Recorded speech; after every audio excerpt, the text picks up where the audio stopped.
A comfy seat, tea's about to get wild. We've got true crime tales and a mischievous smile. More life chaos, the highs and the lows, laughing through the madness. Anything goes. It's talk time with Amy Boston and Kelly Farrell. Fun nights and stories we're telling. Everyone's welcome. Grab your drink, come run. We love true crime, real life and fun, and free care and rejoice.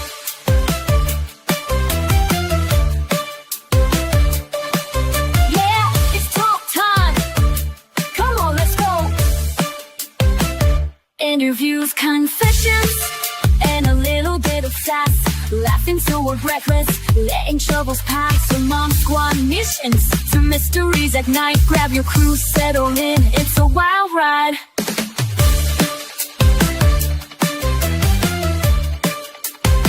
It's talk time with Amy Boston and Kelly Farrell. Fun nights and stories we're telling. Everyone's welcome.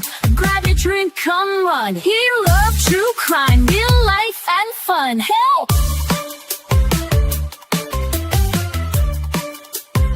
It's free care rejoice. Guys, talk time with Amy Boston and Kelly Free Karen Reed. Hello, Hey, hello, Kim. hello. What? How are you? Long time no I have- see. Not like I've been with you all day. I haven't seen you in so long.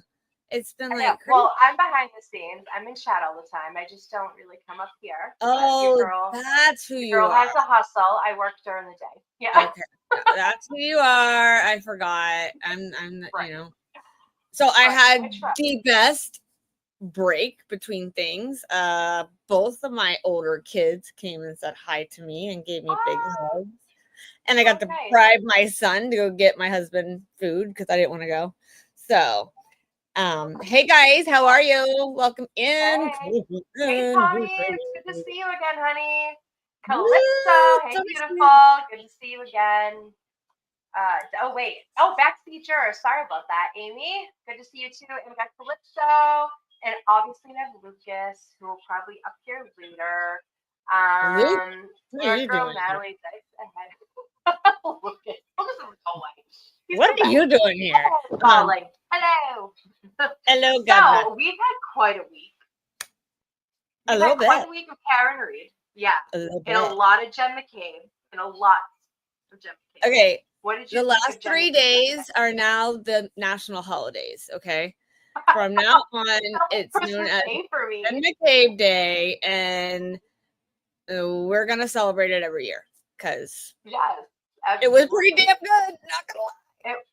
You know, everyone's like, she was different this year. I mean, this trial, she was different. Yeah, she took Xanax. That's what It's happened. called She took a Xanax bunch of water. Xanax and it She had calmed her down. crushed up Yeah. Xanax in her water, and she was drinking She it. was in the bathroom. Yeah, that's a fact. So, you guys, we have a pretty special guest with us tonight. Yes, we do, and I'm so excited. And I know I teased you guys earlier about it. And I wanted to introduce you guys to Mr. Omar Serrato. The What's up, Tilted folks? Boy. Hi. How are you? We're good. How are How are you? you? I mean, it's Friday. How bad could it be? Thank God. Thank God for I'm that. sure you had a busy day. Oh, it's been crazy. I actually had a trial this morning. I mean, sort of, kind of, a miniature What one. kind of, A I asked miniature you, what trail? kind of lawyering do you do? What type are you? Defense attorney? Are you a prosecutor? I don't know if So I started in the DA's office, and then I did criminal defense, and then I worked for a firm where I was doing criminal defense, and then they wanted me to do immigration, so I did that, and then I took over their civil litigation department, and then I broke out on my own. I was planning on doing just criminal defense, but it turns out that lots of people want to get divorced, and so I turned into a family law attorney pretty quickly because you know, you got to make a living. I've So heard that type of lawyering is really ugly. Like you have to deal with a lot of stuff that the other lawyers don't have to deal with. How you can only what's imagine. that like for you? I can't. I've heard horrible things about it. Like you guys go through so much. I Well, you just know get I went through divorce and what I go through, and you guys having to do it all like behind the scenes for us. just imagine it's like you're dealing with people like in the worst time of their lives. They're going through a divorce. Somebody just cheated. Somebody just did whatever. The kids are all up in the air, and people are fighting about money and support and all. It's the worst. It's a very emotionally charged, and you deal with some ugly topics. I'll tell you what, civil litigation is way easier because you're just dealing with people's money. When it comes to family law, you're dealing with kids, and that's what sucks about it. When the kids aren't involved, it's a lot easier. And a lot of times, I feel like people can't separate their anger from their children being involved. And Well, they do when it starts becoming way too costly. There's only so many people that could stand on business financially. Yeah. So, Yeah, family law is very expensive as well. My brother know. works in the state and does custody. He's one of the guys that go and like sees if the parents fit to have their kid for like visitation and stuff, and he has to go and he says it's the worst, and parents are really vile. yeah, no, they are. They get mad at the stupidest things like, hey, it doesn't say in the orders you're allowed to bring her a toy. I want them brought up on a contempt. It's like you can't ask them to punish the dad for bringing a present to the visitation. I'm not doing that. But I'll have those kinds of requests. And honestly, like when I got divorced, I couldn't even get my ex-husband for contempt, and he just decided one day to stop paying child She's support. like, I tried. Well, he just like one day he was like, I'm not paying it anymore, and just stopped. And we were doing it to where he was paying direct. So yeah. Well, that's an easy solution. You just take him up on arrears and put a lien on his house or whatever he's got. Yeah, well, I ended up taking him through the Department of Revenue and making them take it from me because I was like, I'm not going to fight with you about it. It's always collectible. I never got married. You know, I do Family Law After Dark, and we talk about all these people going through divorces and all these crazy cases. It's not a very good advertisement for getting married, I'll tell you that. No, it's not. I can say though, the second time around has been a lot better. Well, you got to get the first one out the way. It's like anything else. It's like the practice marriage, and then I found like the real. I just do the test driving, and then. Yeah, you know, you gotta go through you gotta get through the first couple ones, and then you're good. Omar, tell us a little bit about. Go ahead. Yeah. I was going to tell us a little bit about yourself, because I've watched you since you started with the Laura Owen or Owens Clayton Ecker trial, and we're gonna go over that. Yeah. The Owens case. Yeah, so I started a YouTube channel with like my partner, and we were just really gonna make like, hey, how do you represent yourself in court? What about if you're going through a divorce? What about you have a custody and visitation hearing? Here's what you do, just boring lawyer stuff. And then it just turned into something else. And then we started getting people asking us to talk about different things. And then the channel really blew up when I started talking about Owens. Is that the one who gave a blowjob and then said she was pregnant? Yeah, with twins. With twins. Blowjob. Yep. And I think she got sex ed wrong. Apparently, I mean, more. It would have been a miracle baby, I guess. And then the guy's like, there's no effing way that you're pregnant. And then she literally peed on a pregnancy test in front of him. And it was positive because she had elevated HCG levels because she had some other kind of medical condition that artificially raised her levels. And so it looked like she was pregnant. Out. And that's what happened.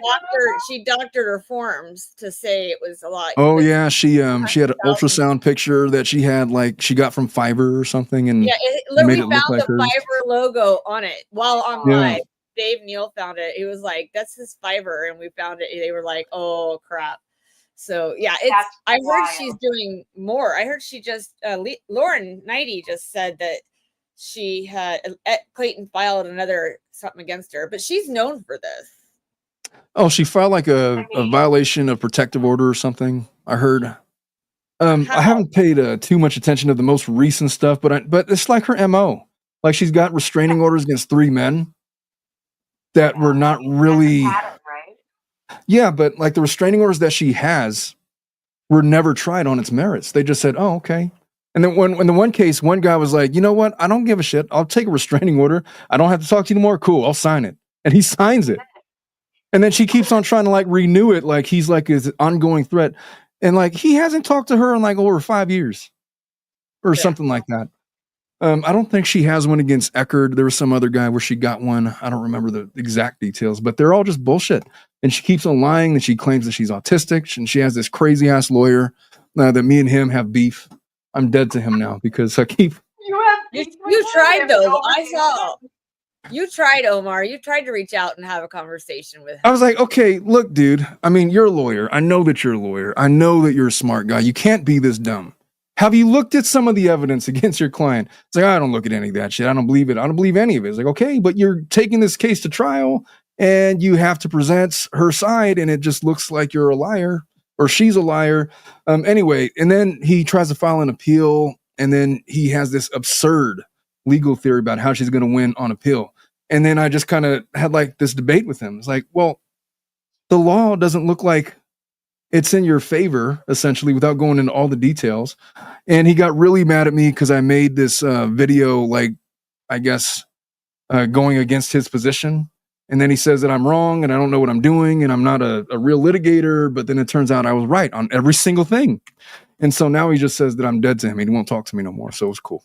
That's probably the best thing for you, honestly. Oh, it don't bother me. I mean, it's I don't need to talk to that guy. This man, if you guys ever go look at, I'm not going to say his name on live, but if you ever want to know, I'll message you. DM her. Yeah. DM, she'll tell you. He is one that him and her, I'll say Laura owns because she is out there with the name, but they went after a podcast business. They went to film a podcast. Yeah, I talked to that lady. And then they went after them afterwards because they said that, that they didn't get what they were supposed to get when it's literally like, because they give you 2 different files and you have to actually put your sound file on your iPod or the podcast file because it has the better quality sound from what you're just recording.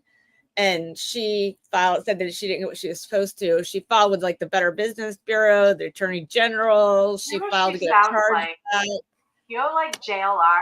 I'm saying his name because I don't give a shit. The JLR from it's extremely litigious. Like he wants you he antagonizes you until you do something and then he tries to sue you. I think he tried to sue like 2 presidents or something. Like what? Yeah. People are crazy. Yeah, it's JLR Investigates. He literally won't take lawsuits from him anymore because he's been to jail for like putting frivolous suits, hundreds of them. Wait, who is this? Who are you even talking about? He is out there. JLR Investigates. Oh, that I've heard of that guy. JLR Investigates. Didn't he get in a lot of trouble? Oh yeah, he's crazy. He sure has. He's actually in Boston right now for the Karen Reed.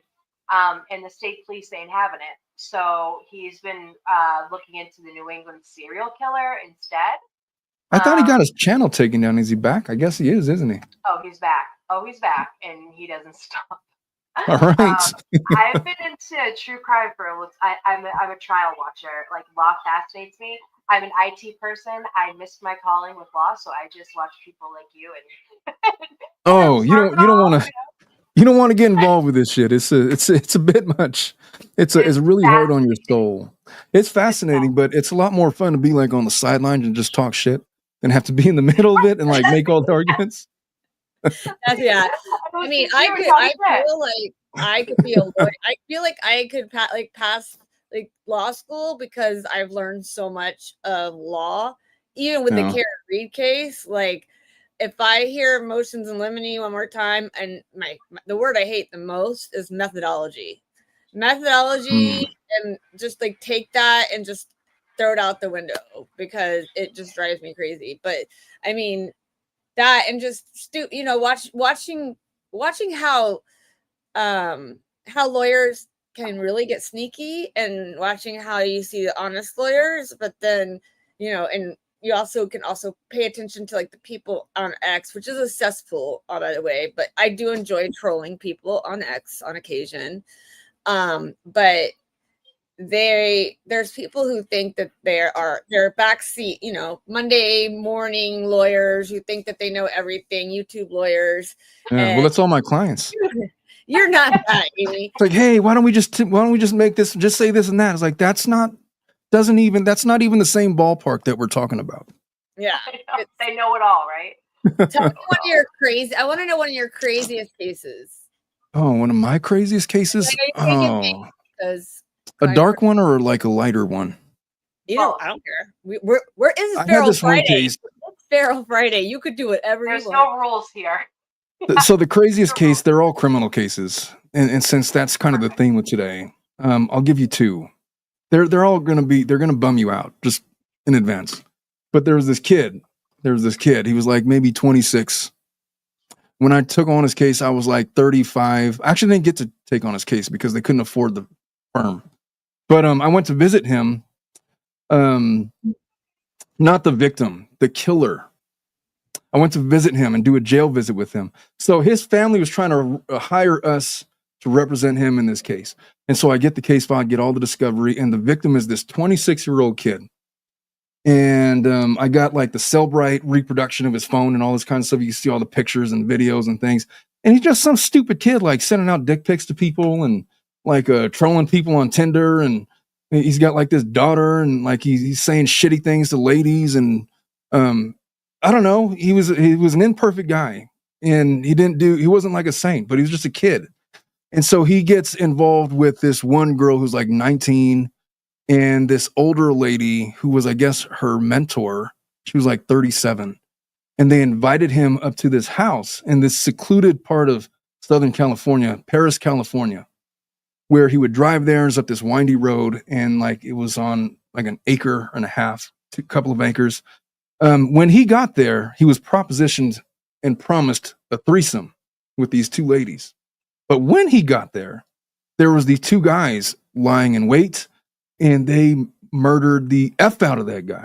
And I mean, there was like blood and guts and like brain matter on the ceilings, like drenched into the carpet, all these different places. They took the body. They tried to get rid of it by burning it in a fire pit. And that's not how that works. And so obviously they got caught. They stole one of the guys. The other guy stole his car and tried to sell it. And that's how he got picked up. They weren't the brightest. They were not the brightest. I just remember I went to do a jail visit with this guy. He's trying to convince me that he didn't do it. It's like, okay, well, dipshit, this is what they got against you. And I just went down all of the laundry list of evidence. They have DNA evidence, bone fragments, his fingerprints, his whatever, all of this stuff. And the look in his eyes, I got to tell you, man, if you've ever imagined what evil feels like to be in the presence of evil, like to stare into somebody's eyes and they're like completely just blank, right? Like nothing, soulless. That was that guy. And there was nothing, Wilson. There was nothing particularly that would stand out. He was just like some normal looking dude, right? But speaking to him was striking because he literally had no soul. And so we didn't get very far with this case, but that's one of my crazier ones. That's in a nutshell. And you were supposed to defend him, and he was trying to convince you that he didn't do it. I mean, what's to defend, man? It's like, what are we doing? You don't want the death penalty because they got you. They got you. They have you. Right. And so, do death penalty cases because you're in California, correct? Yeah, I've never been involved with a death penalty case. That would have been one. But no. I stopped taking on those kinds of cases because that you only got so many jury trials in you. Yeah. And I've done jury trials, and you're talking about like these kids' freedoms. Like if you fuck up the case, I don't mean to curse. Like if you screw up the case, like they're going to jail and they're losing years off of their life. And so you stay up and you're like up at night and you're worried about whether or not you're gonna be able to do what you got to do or get the evidence in. There's nothing more nerve-wracking than that. You can only do that so many times before it's like, I can't. I'm fried. I can't.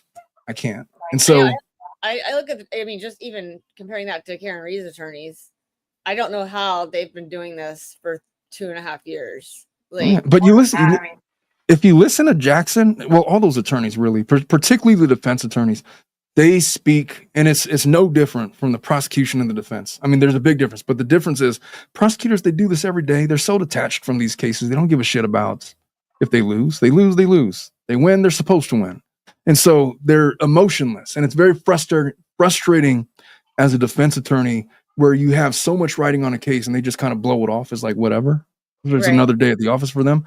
But Jackson is like, he's animated and he's yelling and he's going back and forth and he's yelling at witnesses. He's yelling at attorneys, yelling at the judge, because that fucking guy is on edge, man. He's got anxiety coming out his ears, and he's aging as a result of this case, and he's doing it twice.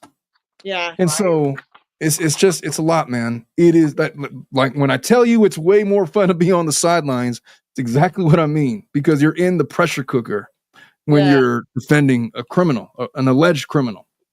Right. And they believe in her innocence. You know what I mean? Like, they are really giving it their all. As far as I know, right now, they're all working pro bono to get her off, like Alessi and you know, Miss Little, Attorney Little, she also is, you know, I don't want to call her Jackson's assistant, but they work together in the same firm.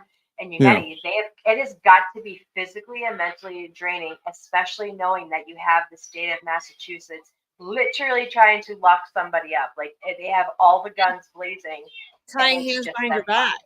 Like, I think they're fighting with one hand behind their back.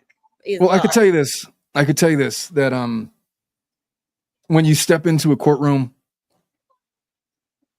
you're always outnumbered as a defense attorney, because literally the DA's office are in the same building. And so all of the DAs, they come to watch your trials, and it's like literally like 20 DAs watching you, and they're supporting them, and it's just you and like whoever you brought, right? Your witnesses, your clients. Maybe you got an associate, maybe you got a paralegal, but you're outnumbered, and they're all talking shit behind you, like behind the bench, like you know, just little snide comments about like how guilty your client is, or this fucking guy doesn't know what he's doing, or this evidence is bullshit. And you're like, hey, could you go do we got to talk about this in the hall? Like, what are we doing? Do we have to have an expert? What's the deal? Like, sometimes it just gets to be a bit much. And in a case like this, you get adrenaline coursing through your veins, like the entire time, like you're just on from the moment that you step into the courtroom till the day's over. Even when you go home, you're like going back through notes. It's literally like a 20-hour thing. You get 4 hours of sleep, maybe, and you're constantly going through stuff. All the people in that courtroom, you don't even notice them. All the people, whatever's going on TV, whatever's going on wherever, they're just irrelevant because you're so focused on everything. And every single trial that I've ever done, like afterwards, my body would just shut down and I would get really sick, and my body would force myself to sleep for like the entire day, the next day, because you're just shot. Every nerve, every fiber, every brain cell is just shot. You need to recover. A question: have you, when you were a trial attorney or a defense attorney, did you ever like truly believe in a client's innocence and they got locked up? Like, what did that feel like? What was it like? I mean, that's got to be an awful feeling. And I think I feel for all of her attorneys, because I know that if she was to ever get convicted, they would blame themselves. You know, well, I've only lost one jury trial, but that's because I only go to jury trials if I know I'm going to win, or I think I'm going to win. Right. But this one, I was convinced, and he was accused of molesting 2 little girls. They were sisters, but the circumstances of it were such that it was at a family party. Where it would have occurred would have been like everybody was watching Titanic. They were watching this movie, and there's nobody under the covers. There's like literally a bed and like chairs set up where family members were watching this same movie. The TV was like everybody's pointing in the same direction. And if this were to have occurred, it would have been in full view of his girlfriend, of his adult son, of this older, like 17 or 18-year-old cousin that was in there, some other kid, and then these 2 girls. And it just didn't make sense so he like fondled you and did all of these things in full view of everybody. And so what happens is, well, that was the point. And so we brought up witness after witness that says, look, I was in there. Nothing happened. I was there the whole time. We watched that whole movie. I didn't see any of that shit. And he was in my view the whole time. Those girls were in my view the whole time. The reason why he lost the case, I was convinced he was not.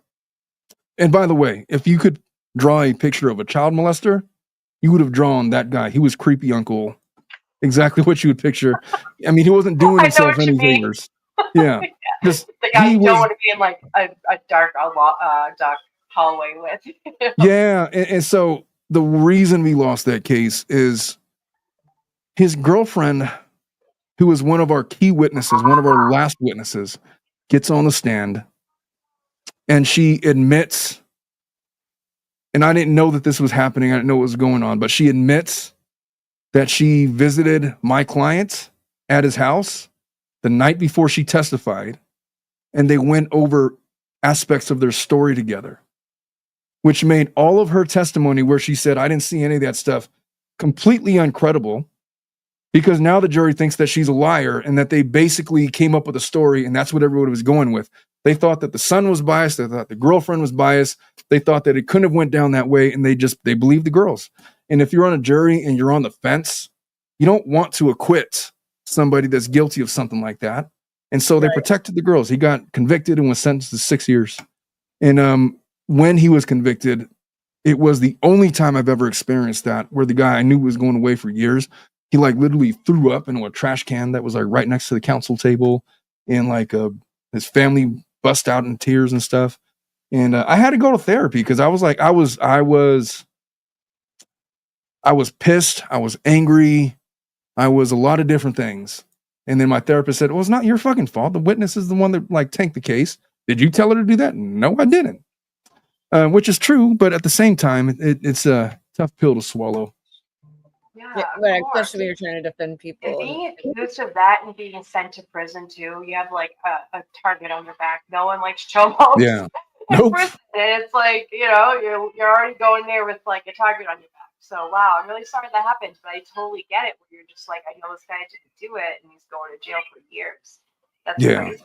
And you have to think that there are a ton of women out there that do that, and it's a shame because the women or boys who really do get hurt, they don't get believed, right? That's a really that's a whole other topic within itself. But yeah, what was fascinating was when I was, because I had to cross-examine these girls, right? And at the time they would have been like 12 and 10 or something, 11 and 13 maybe.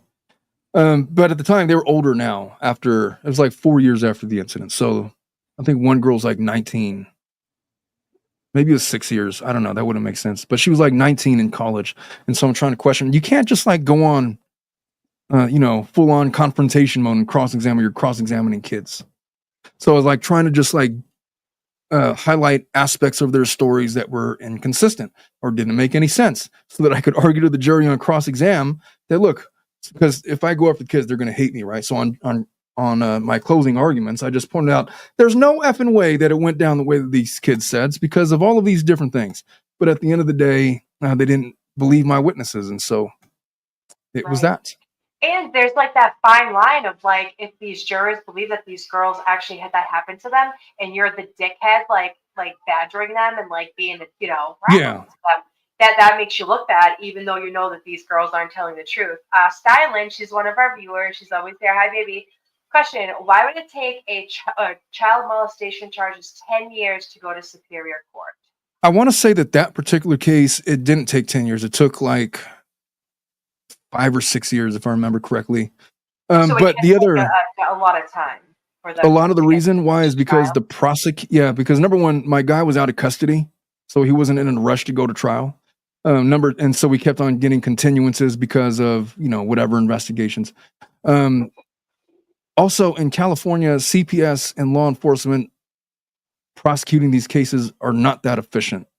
They're just not that good. They're not that good at it. Honestly, they're pretty awful. Which was the same case here. Like, they weren't interviewed until like months after the incident, when they'd basically forgotten all about it and just kind of moved on to other things because they're, brand new year of school. One of them had already like moved away. Like, nobody had this wasn't even a thing until like somebody made a comment in passing, and their mom was banging on the door of the DA's office to try to get this guy charged. And that's when it became a thing. And so the girls weren't even interviewed until like significant time had passed, which was another reason why their stories were so inconsistent and so weird. Anyway, I don't have a good response to that other than California sucks at investigating those kinds of cases. I don't think that California is alone in that regard, though, to be fair. No, Massachusetts is the same way. Like we have DNA kits backed up forever that have never been Yeah. tested and never, I mean, I guess that's everywhere, and you do have to have the manpower to do it. But Massachusetts likes to spend money on a second trial for Karen Reed and spend millions of my tax dollars instead. Oh, Right?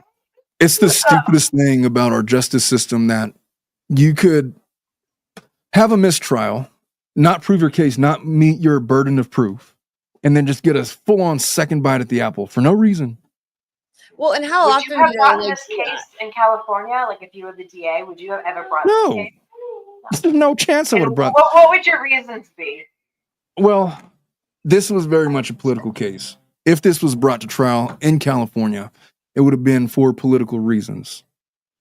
The DA and law enforcement work closely together. They're basically coworkers. And so the fact that you're going to have to like throw other law enforcement under the bus, they're not so quick to do that because Well, y'all are working on like other cases together. And they do. You're right. They are actually the Mass State Police that work on this case are in their station. They're out of the DA's They're at the DA's office. They're Yeah. like their police officers. Yeah. I gotta tell you, man. MSP. When I was at the DA, the officers would come in, like they come in our break rooms. They'd like have coffee, they'd shoot the shit or whatever. We'd go to lunch together, like hey, we were on the softball team together. Like their whole lives are intertangled. Right. Of course, they're not going to like throw law enforcement under the bus if they don't have to, you know? Right. When did you get into Karen Reed? Did you watch the first trial, or did you get into it through the second trial? No, I got into it through the first trial, like right before the first trial, because it was like the big thing to cover. And it was when I was just starting to do like more true crime stuff. I don't remember when in order this case came, but it was a big one that people wanted me to cover. And so I covered it. And I was a much smaller channel back then, but that's when I got into it and started like reading into all of the craziness that was going on. And obviously I wasn't going to let it go this time around. And so here I am. It's Yeah, I saw mean, you can't cover make it. this stuff up. I was Yeah. like, Omar's covering it. Okay, because the thing is like, so I've been watching. She lives in Norfolk. She lives in that Yeah. area. I live 10 minutes from Canton. I'm in Okay. Florida, and so for me, I've been watching in the background for since January 2024 when the pretrial hearings were starting, and it drives you crazy when you can sit there and you're like nobody knows anything. You can't get it out there. Like the news wasn't picking it up, nothing. And so when the first trial started, it was frustrating on the outside Yeah. looking in because you're like, dude, this is huge. Oh, And did you guys freeze? Something happened. oh, are you there? Yeah. Can you hear us? Well, y'all froze for a minute. I was like, Oh, I'm like, are you there? Did you come up? I thought you all. For Karen, it's like it was scary because when you watch it, it could be any one of us. You know what I mean? Yeah. And Well, that's a scary thing. If I was to like go out and like a guy like I'm seeing, and all of a sudden I drop him off at a potty and I come home and Bukaki is fucking on shift. Bukaki, that's what he is. If he's on shift, he's picking it up, and I'm getting arrested, and I don't have money. I'm a single mother. You know what I mean? Like I can't pay Giannetti and Jackson. So what's gonna happen to me? I'm gonna have in Framingham. Okay. Yeah. And they're gonna bust me, and even though, but like, my cop neighbor, I have cop neighbors. Even with my free Karen Reed sign, I don't give a shit. My cop neighbor is the one that killed them because they had beef because cop neighbor liked me. Right? Yeah. He thought I was cute and he wanted to hook up with me, but this guy, like, it's all such a facade. And I know that like cops around here, they're generational. I've never been anywhere else but Massachusetts, and it's like a son, a father, a grandfather, great grandfather. Everybody knows each other. Everyone knows to talk together, and there's that thin blue line. But here in Massachusetts, it seems like a Norfolk County that's made up of 26 towns. There's a thick blue line, and it doesn't matter how many other times have they done this. This isn't the first time. This is the first time they got caught, because Jen McCabe today said in a text message, pre-arraignment of Karen Reed. So it was like he got hit the night of January 29th, 2000. Help me out. 22? 22. 22. So he got hit that night. And Jen McCabe, Fatty Matty, we have a lot of nicknames, Omar, just so Brian, you know. You're good. So Pat McCabe, Jen McCabe, Brian Albert, and Nicole Albert were all on a text message. And it came out in court that they said, I hope she takes a plea or else this is going to turn into a circus. Yeah, Yep. if she takes the plea, it'll go away. But if she fights, it's going to be an episode. Okay, so yeah, it's just like it's modern, right? So they said that before she even got arraigned. They know what happened, but they had Proctor, Mr. Save-A-Ho, coming over, and listen, is that you ruined your career and you're a disgraced Massachusetts state trooper now? Was it worth it? And then there's gifts being offered, and there's everything. So a lot of this got put on Proctor, and now he's not a state trooper anymore. But he has state troopers covering his house. Well, let me ask you this. Why do you think, because I know that, you know that. Mm-hmm. What do you think about people that are like so hell-bent on saying, no, bullshit, Karen Reed did it, in the absence of any medical evidence that supports the prosecution's theory of the case? You want my honest opinion about that? I do. Yes, I do. They all hate Turtle Boy. Most of all anti-Karen Reed people are either Turtle Boy's written an article about them and exposed something, or they were, and half of them were all free Karen Reed in the beginning, but as soon as it happened and it became Turtle Boy, Turtle Boy made them mad. We call it Turtle Boy derangement syndrome. Like they literally it's Turtle Boy bad.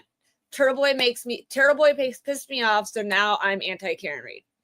Plevin is. We call Plevin, but his name is Kevin Linehan. He is a whole nother boat to deal with, but he actually was a free Karen Reed person and was all on the free Karen Reed thing. And then one day he got something happened between Turtle Boy, and he decided he was going to rip his pink shirt off on YouTube Live and start being anti-Karen Reed. And now he tries to say it's logic, it's this, it's that, and the other. And I'm like, Plevin, you're an idiot. Like he literally just wrote, this is the man who wrote a book, Omar, released it on Amazon before the trial. And it's called Storm of Suspicion, The Trials of the Decade. And the second trial hadn't even happened. Yeah. He was pro Karen Reed before Turtle Boy pointed out that he's a fence sitter.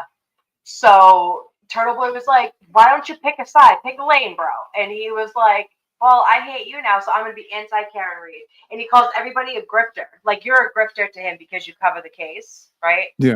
I'm a grifter. Kelly's a grifter. Yeah, he made a book about it before the second trial. So, I don't know. Backseat juror says it's literally like 10 people that each have 20 sock accounts. Yeah. I think that people collectively are really smart.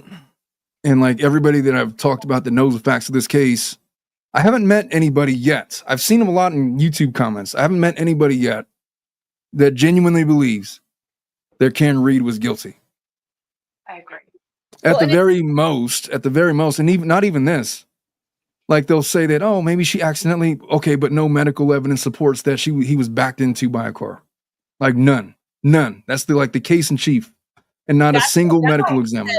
That was what got it for you, was the medical evidence, right? Yeah, the science of like you can't refute the science. Like it looked more. I think one of the guys says it looked a lot more likely that the guy was like they beat the shit out of him.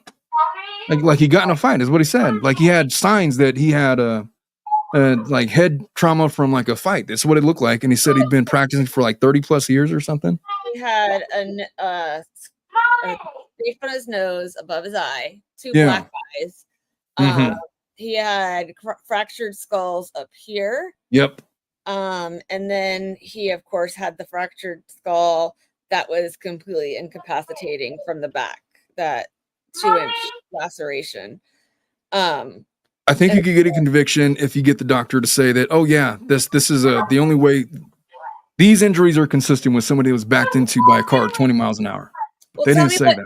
I mean, as a lawyer, you're going into a second trial, mistrial, and they're not even calling their medical examiner this time around. Then you're going to call them, and you're going to accentuate the point.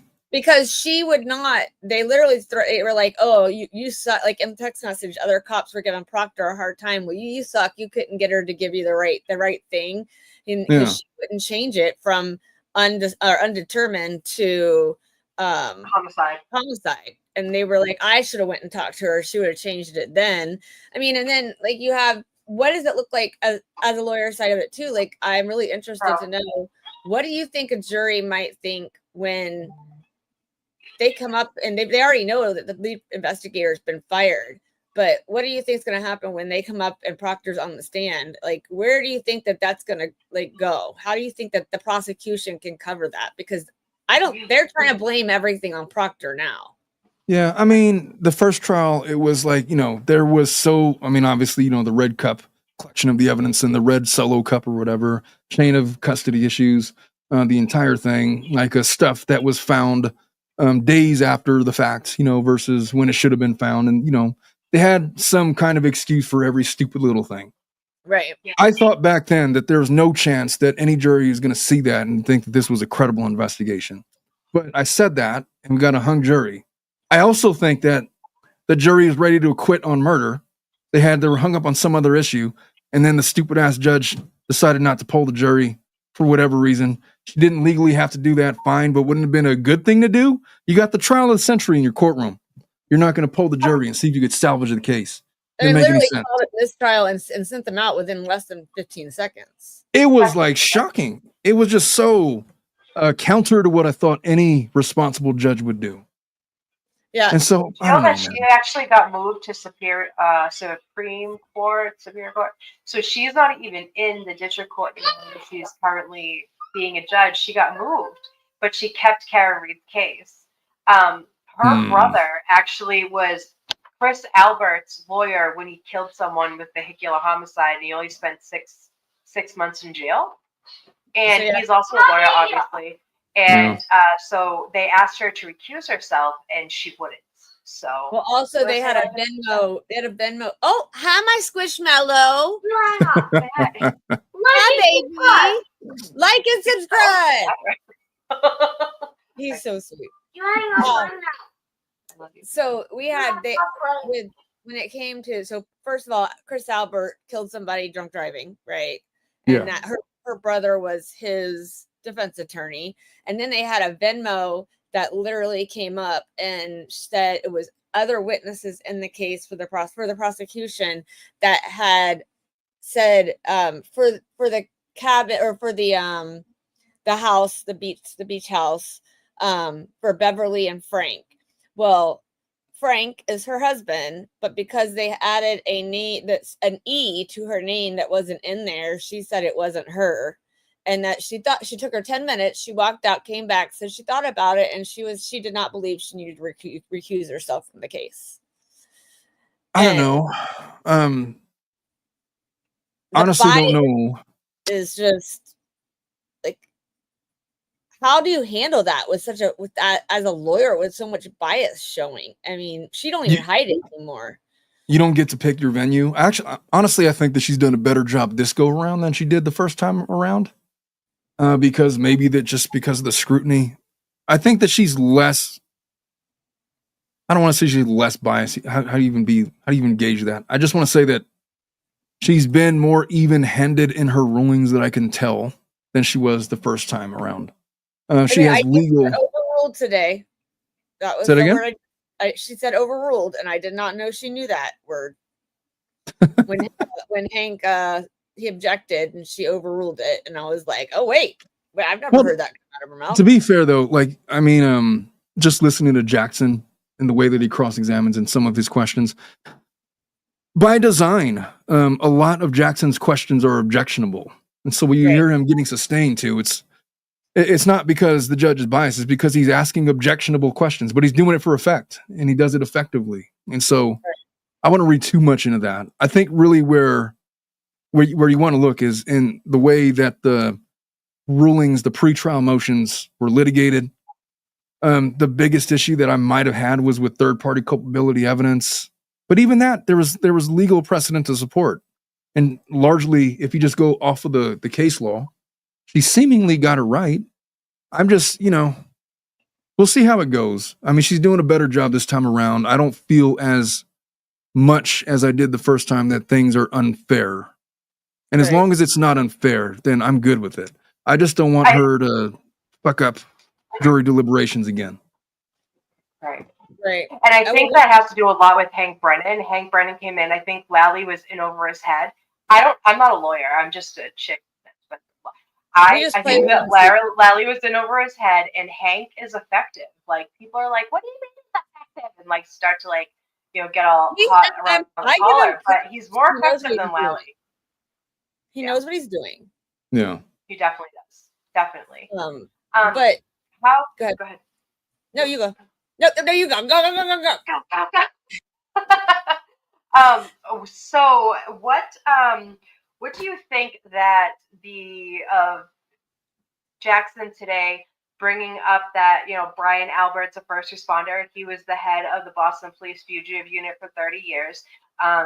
He is a boxer. He's all these things, and he never came out of the house. She never went in to check to see if there was, like, if I pulled up to my sister's house and there was a dead body on the lawn, I'm going in the house to check on my sister and her kids. Yeah. Right? Yeah. They didn't do that, and she said that there was no reason to. Like, if I'm going into the house to check. Yeah, it doesn't make any sense. What do you mean you're not going in the house? What do you mean there's no reason to go in the house? Of course, that's ridiculous. She said she didn't believe there was something wrong with her family. Right. How the hell would she know? There's a dead body in the lawn. What are you even talking about? Amen. Yeah. And she said that I didn't feel like I had to go in the house because I knew nothing was wrong. How did you know nothing was wrong? That's kind of the point. Jackson was hitting on that point. It's like, what do you mean you guys were like, had this group chat and you were talking about the case? You guys were comparing notes? She's like, no, we weren't comparing notes. We were just talking about what happened. How do you talk about what happened without comparing notes? I don't know. That's what we were doing. I'm comparing notes after something like that happened. And they did a timeline. What's up with the timeline? And nothing. She called Peggy O'Keefe when she lied to Fed. They came and she said she was her sister. She didn't even say that she was her. Like, all of this behavior, like, I don't believe in coincidence. That's just me. But I will let things go, like one thing. But when there is 185 things that you have to turn a blind eye to, that's suspicious, and that's reasonable doubt to me, right? That's like the definition of reasonable doubt. Those are the chords of circumstantial evidence. Like they say that circumstantial evidence is like strands of a rope. You can't just have one or two because the rope will break. But if you get all of these different strands pulling in the same direction, you're going to have a strong rope. That's circumstantial evidence. And that's what you have with respect to this, whatever's going on with these bullshit officers. They're up to something. They've been covering it up for years. And when you shine a light on it, it looks pretty obvious. Like if you just connect the dots, because you have all of these strands of circumstantial evidence, it makes no sense that they weren't covering up something. They're just intuitively, that their actions don't support that they were shocked to find O'Keefe dead in the snow that morning of. You're not going to go check on your family. Oh, because I already knew that everybody's okay. How did you know that? Exactly. Your instincts are correct. And that's the instinct that I think the jury has. Because jurors are not lawyers. They're not judges. They're just folks with common sense. They exercise it and they see that something is up. That's why I think in the first trial, they're going to quit her on murder. They had issues with some of the other smaller charges, whatever. This time around, it's kind of coming out the exact same way. I would be shocked if they would get a conviction on murder based on what is out there and what I know is coming. So we'll see. But folks, I hate to do it. I got to run. Oh, yeah. No. Thank you so much for coming on. Did you want to? I was talking to Amy, and we're gonna set up a time to come to your show sometime. Yeah, for sure. I would love that. Absolutely. You guys, one of these days, got to do my Family Law After Dark show because that's really when we break out the whiskey. There. We talk about all kinds of crazy stuff, all these family law cases. We have a good time. It's not so legally dense. Don't And threaten you know, with a good time. She'll end up in your office. well, I'm threatening. So. I am there. Like, Thank you so much for coming on, listen. Omar. No, we you're really supposed to appreciate be your online. time. Yeah, Yes, ma'am. I enjoyed talking to you last night, and I'm so thankful that you gave us a little bit of your time tonight to talk about this. So, oh, it's my pleasure. You guys are great. Your channel's gonna blow up. I'm gonna make sure I start sending people your way. I put a link up, but we'll do it again. We'll figure out some more stuff. We got to do some more things together. It'll be fun. Thank you. Yeah, I'm gonna do Donna Adelson here, and we're gonna have a little round table and let everybody just talk about everything. So you guys go subscribe to Tilted Lawyer. He is Absolutely. amazing. If you haven't gone to Tilted Lawyer, go over there. He's amazing. Thank you, so, Omar. Oh, thank you guys so much. You guys take care. I'm gonna grab your Bye. YouTube. I'm gonna grab your YouTube link and put it in the chat too. So all right, that was awesome to have Tilted Lawyer up with us. He is so cool and he is so handsome. He is so handsome. So handsome. Doesn't make it hard. Yeah, he's easy on the outs. It works out. You know me. So if you haven't gone over and Jeff Williams, you were here and listening to Omar. I'm so impressed. Jeff Williams is coming along. There's a link in the chat that goes to Omar. This link goes to Omar's page. Hey, Nikki. Go subscribe. Give him a follow. And all that fun jazz. Yeah, I actually have some stuff to play if you guys want to relive today's testimony and talk shit. I'm about it. My son is really having a hard time with me being on here, so I may have to bounce just for a few minutes to get him to sleep. You're fine. Don't stress. We got you. We're all. It's real life. Remember, I'm gonna put the link in the chat. Anybody who wants to join up. But we're gonna watch part of the trial and then we'll talk about it. Okay. Yeah, and I'm going to be playing the trial channel. They're absolutely amazing. I've seen them in chat. I'm a viewer and member of them. Go over and subscribe to the trial channel. They're amazing. They do clips. They do every single different kind of testimony. They broke up Jen McCabe. They break up everybody, and they're absolutely amazing. Go over and sub to them, the trial channel, and that's who we're going to be viewing tonight. Yeah, my son wants my attention. Can you guys hear him? Hey! Do you want to say hi to everybody? Mommy! What? Come say hi. Give me a hi, my squishmallow. Hi, my baby. My mini me. Do you want me to get you a drink? All right, I'm gonna go get homeboy a drink, and then I'm gonna go ahead and start. Anybody wants to pop up? I'm gonna start the video. Okay, so we're going. Well, I don't know if I can start it. It's on Amy's. Let me see. I'll go to trial channel real quick. Anybody who wants to pop up. Lucas, what do you want to say, dude? You got the stage right now. How did you like Omar? Lucas, are you there? Lucas. Everybody left me. All right. Links in the chat. Jump up if you'd like. There we got my Nikki. What's up, baby girl? You're muted. There. Yeah. How'd you like Omar? I literally just hopped on. So I didn't literally just hopped on. Oh, okay. So, yeah, I'm driving. Yeah, he came and shared about half an hour with us, and we just talked a little bit about some of the stuff that he's done. But we are planning for us. Amy and I are going to go on his channel, and he said blow our channel up. So he's going to send over a bunch of subscribers. Nikki is one of my sisters, besties, and she's the third half of the channel. Not me and Amy, and then Nikki comes up on occasion, and then we have our Kimmy, but Kimmy's usually asleep for the evening shows. So let's see, trial channel. That's not how you spell it. So did you go to dinner, Nikki, with your boy? Yeah, we had a good dinner. Hey, Louise. My girl. How was Rue? I told him about Six Flags, and he's like, I don't know. I think I want to pass. I'm like, what? He's like, you're like, no, you're going. I don't like that.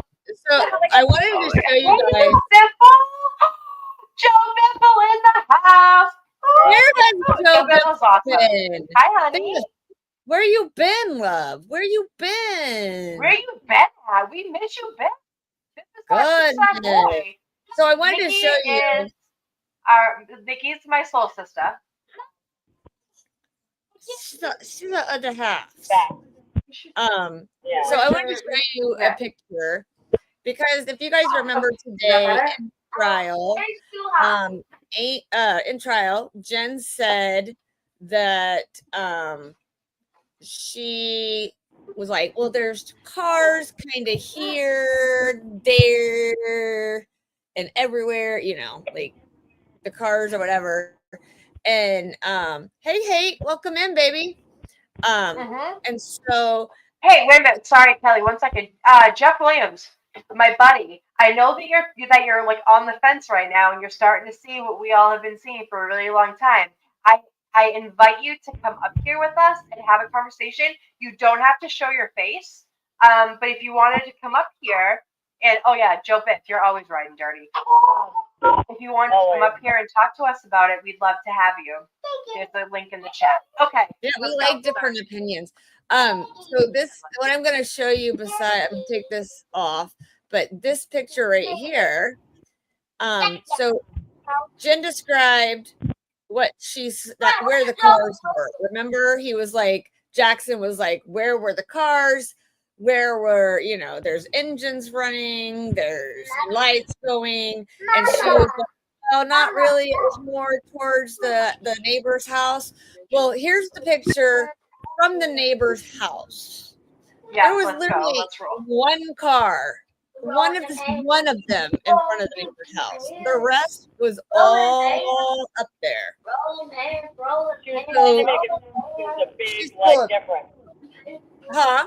She's trying to make it sound like it's a big difference. Right. When this is, I mean, you have it right.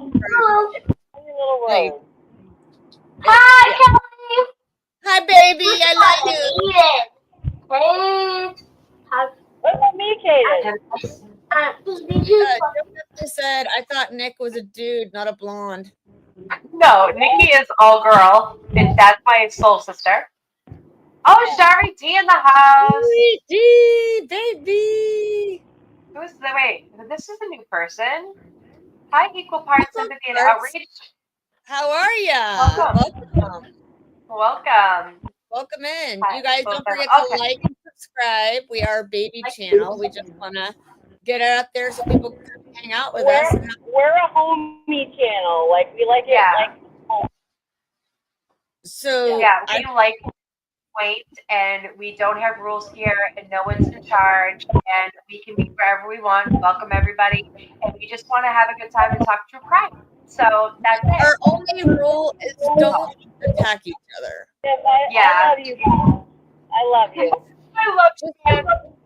You guys can talk to each other. Yeah, Shari, we're gonna go. Yeah, I remember. Hold on. I remember. Yes. I'll have to get back in touch with you on Facebook. So I'm making. Good to see you, Sherry D. All right, let's go over our stuff. Okay, so I have. Let me grab this one. Thank you. So this is just a clip of Jim McCabe's testimony when she lies about going to Sergeant Lank's house. So I figured this would be kind of interesting. Good place to start.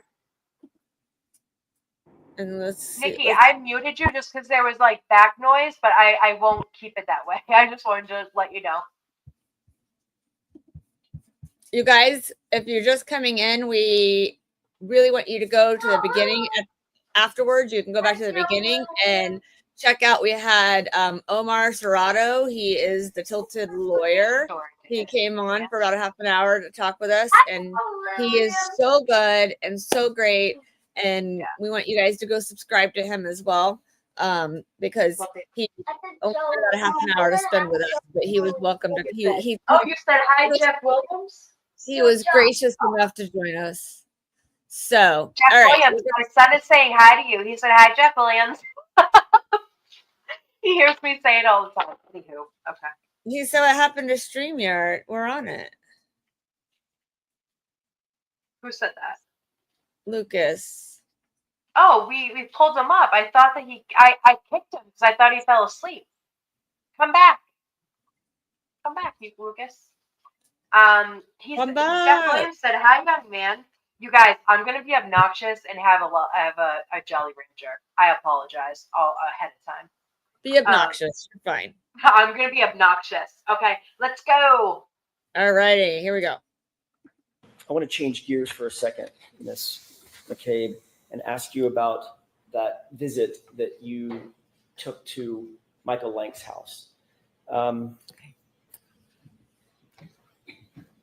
May I approach, Your Honor? Yes. I just don't want to keep these at the podium. Thank you, Your Honor.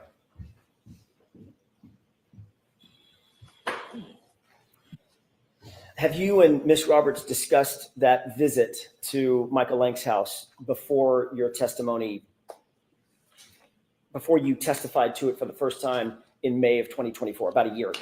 Did y'all discuss that at all? I don't recall.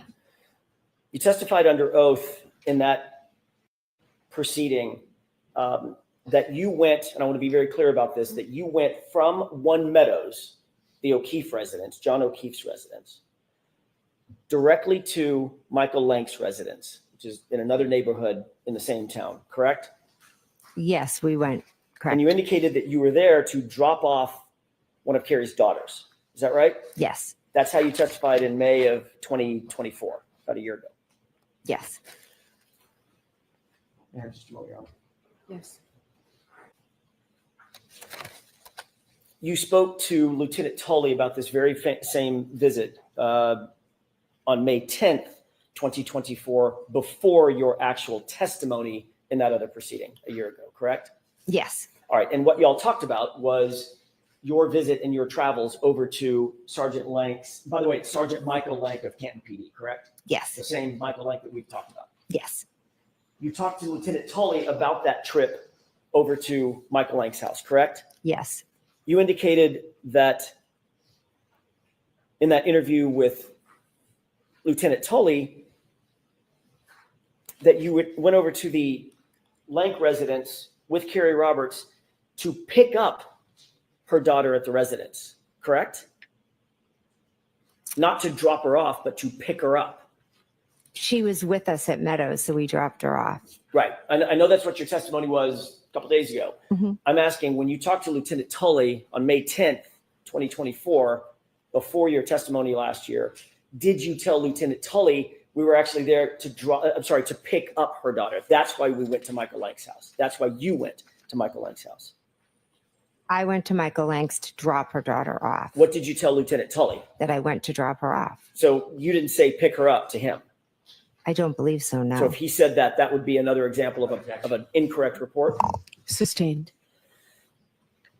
Do you remember exactly what it was that you told him during that interview? I know that Lexi was with us at Meadows Ave and we dropped her off at Mike Lank's. So if he mixed up pick up and drop off, that could have happened. But we had Lexi with us and we dropped her off there. Okay, so you believe that may have been his mix up, not yours. Okay. Sustained. Is that, I'm sorry. Do you remember exactly what it was that you told Lieutenant Tully during that interview? I know I said that we dropped her off. Okay.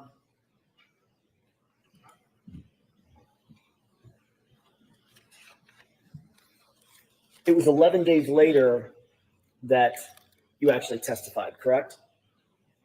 11 days later from After the interview, about 10, 11 days after the interview with Lieutenant Tully, that you actually testified in court about in a proceeding about this issue. Then I don't know the exact dates of when I testified. If you testified, say, May 21st versus May 10th, it's about 11 days. Yeah. All right. Mhm. When you testified in that other proceeding, you did testify that you had dropped off Carrie Roberts' daughter, not picked her daughter up. Is that right? I know I dropped her off, yes. Did you also talk to Carrie Roberts about her testimony and what she was going to say about dropping off or picking up her daughter? No. Okay. You never talked to her about it before you testified or before she testified last year? We both know what happened, so I'm just asking if you had a discussion. That's all I'm asking. I have no idea if we discussed that. So you might have. I have no idea. And in the last year, let's clock it around all the way to now, Mhm. you've probably discussed it additionally with it, correct? Probably not that detailed, no. Now, you also indicated, by the way, the reason that this subject matter came up with Lieutenant Tully is you were confronted with certain location data records indicating that you were at Michael Lang's house for a period of time, correct? Sustained, ask it differently. Were you provided any records and asked about records that showed that you were at Michael Lang's house on January 30th, 2022? I was asked if I had gone to Michael Lang's house, and I had, to be honest, I had completely forgotten because those days were just a complete blur. But then I remembered that after we left Meadows Ave, we did drop her daughter off at Michael Lang's. All right. Do you recall ever seeing a document, seeing something that indicated that you were actually a piece of paper, a document, a record, anything indicating that you were seen at Michael Lang's house through GPS location data forms? Did I ever see a record of that? Correct. Did Lieutenant show? No, he didn't show me a record. He just asked you about He it. just asked me. Did he tell you during that course of that interview that he had been provided with GPS data records indicating that you went to Michael Lang's house? I don't remember the specifics of what he asked, but I know that he did ask me if I had been there. Did he tell you that he had received those GPS data records from the defense? Did he tell you anything about receiving any documents from the defense that prompted the question where you were on January 3rd? I don't recall.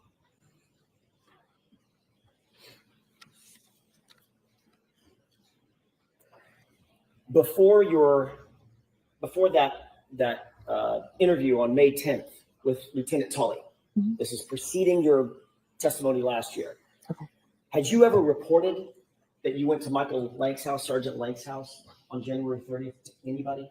No, to be honest, I completely forgot about it.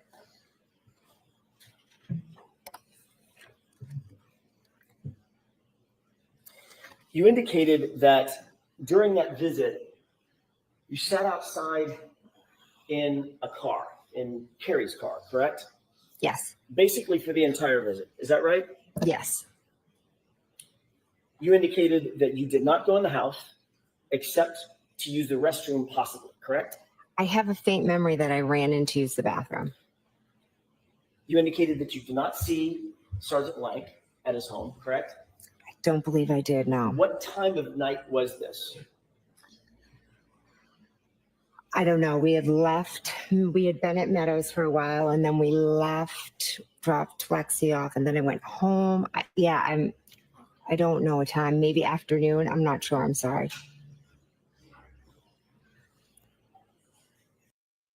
So I just wanted to bring up what Google Map Earth shows another Canton cop who lives 2 houses from Link, and it's a canine officer. Nice. That's great. I wanted to bring up the fact that somebody said something, I think it was Equal Parts said something about her being better this time around. She was a better witness this time around. She did not let him get to her as much as she normally would have. I think Xanax had a lot to do with that. Yeah, that helped. But I believe that she got stuck today and she got her back against the wall and there wasn't any coming back from it. Jackson absolutely roasted her. By the time he was done with her, there was no coming back from what happened. I think that he blindsided her in some type of way when we'll get to it. But when he pulled up text messages between her and her husband, her sister and brother-in-law, I think that he made really good points of reasonable doubt what he was saying. It didn't matter what her answer was really. It was really effective of what he was saying. Exactly. Yeah. Joe Bevel says she's a box of wine girl. You already know. And the Xannies. You know she was medicated. I Like believe she has 100%. Xanax. I believe she crushed Xanax up and had it in her water, because then she could drink it throughout and still stay like. But there was times she was pissed, and you could see the red splotchiness come out, and I was like, yeah. So I'll go ahead and start. I just wanted to mention that because I saw that she had said that, and so wanted to kind of touch base on that. But I'm gonna start it up again. No, so Shari Honey, we think that she took an anti-anxiety med called Xanax or lorazepam or Valium, something to bring down her personality, because she was so extra the first trial that I'm sure Brendan was like, "You need to calm the fuck down." She was jumpy, Am I wrong? like real snappy. Yeah. Yeah, Tommy, it would Pills, taste exactly. They also have water enhancer. So you throw a water enhancer in there, you ain't even gonna taste it. Wait, what's a water enhancer? Can I have that? What is that? Water enhancers? I don't know any water enhancers. Things like Mio. Floridians. You guys, they're like Mio. Yeah, it's a water enhancer. It's supposed to change the flavor of the water, so you change it to a berry flavor, drink the water, and then that would hide the taste of it. Oh, I gotcha. I just look at you. Maybe I can learn. Are we talking about like Xanax water? Yeah, you crush up the water and put it in the water. Crush up the Xanax. I've never done that. I've like snorted it in my day. Or Crystal Light.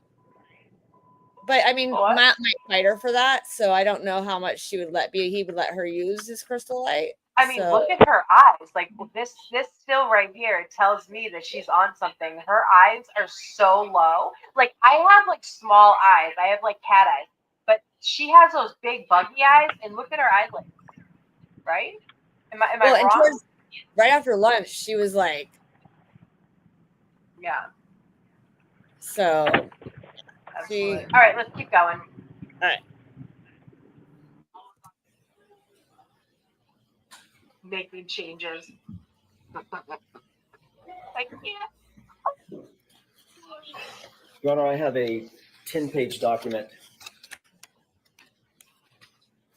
that I'd like to have marked as identification with the court's permission. Sure. Show Mr. Brennan on your way up.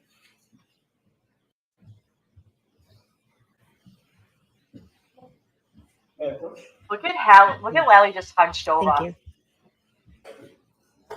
You have the document in front of you? Yes. Let's take a look at the first page of that document just to orient yourself. Do you see that appears to be a map, generally? All right. So I'm just going to ask you to take a look at the document and don't describe it. Sure. Take a look at the first page and tell me if you recognize anything on that page. I do, yes. What do you recognize generally about that document? I'll see counsel at sidebar. May I have that, please? May I continue, Your Honor? Yes. Thank you. Taking a look at that first page, do you recognize a location that's pinpointed on that page? I do. Okay, without telling me the address, what do you recognize that as being? My house. Okay, and do you see in the call-out box in the middle of the page? Yes. Do you see a date and time? Yes. What is the date and time? It is January 30th at 12:13. Take a look at page 2 on what's been marked for identification. Okay. Do you see a location pinpointed on that page? I do, yes. What do you recognize that location as being?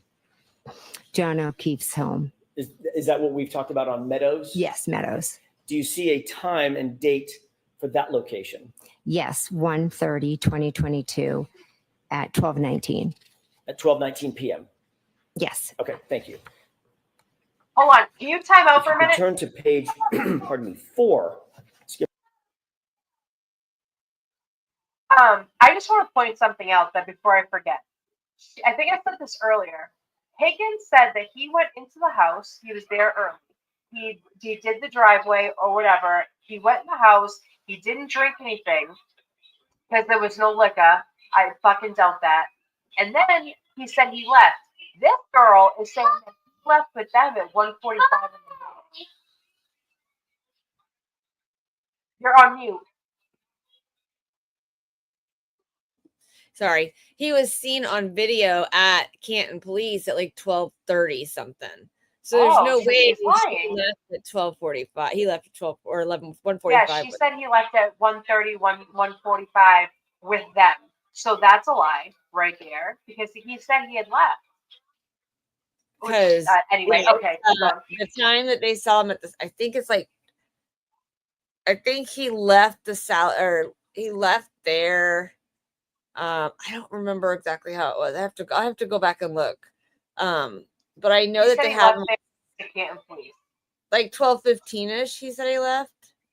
Well, no one even got there, and because the accident supposedly happened at between 12:15 and 12:30, because Karen was back at Meadows at 12:30. So maybe he left at 1:15. It was like 1:30ish that it was like that because it's all suspect. These people are fucking suspect. All right, let's keep going. They're all liars. They're all suspects. Okay, Really it's your page 3 and just go Amy straight to page says 4. 1:30. Okay. Do you recognize something that's been pinpointed on that map as well? Yes. What is that? Again, don't give me the full address. What is that location that's pinpointed? That is my house. Okay. And do you see a date and time for that location? Yes, that's 1:30 at 5:21. When you say 1:30, January 30th. Sorry, January 30th, 2022 at 5:21. Okay. Looking at page 5, do you see a location pinpointed on that map as well? Yes, I do. And what's the date and time of that location? That is also 1:30, 2022, and that is at 5:28. Got it. Taking a look at page 6, do you see a location pinpointed on that map?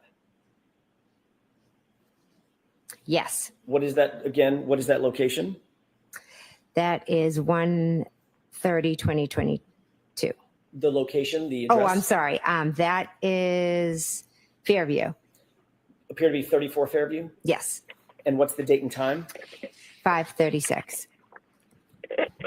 Taking a look at page 7, do you see anything located on that, a pinpoint location on that page? Yes. What's the date? I'm sorry, what is that location? That's Fairview again. And what's the date and time? That is 1:30, at 5:40. So just to be clear, the page before was 5:36 and this page is 5:40. Yes. Okay. Take a look at page 8.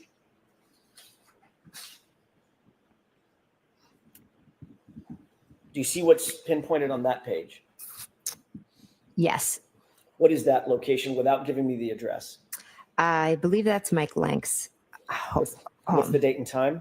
1:30, 2022. January 30th, 2022. And Yes. the time, please? 5:43.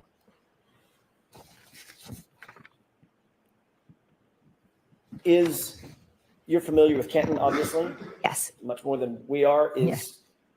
driving time from 34 Fairview to Michael Lank's house consistent with about 3-4 minutes? It could be with they have multiple stop signs. Okay. I can't stand her And due to giggle. the weather. Right. Me either. Take I a just want look to say at the chat is page 9. hilarious. How you read I know, I love that chat. Do you see another Oh, pinpointed address?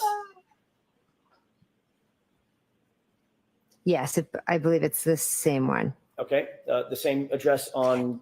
as Oakdale? Mike Lank. Okay. Hi, And what's the Coco. time? What's the Hi, date Coco.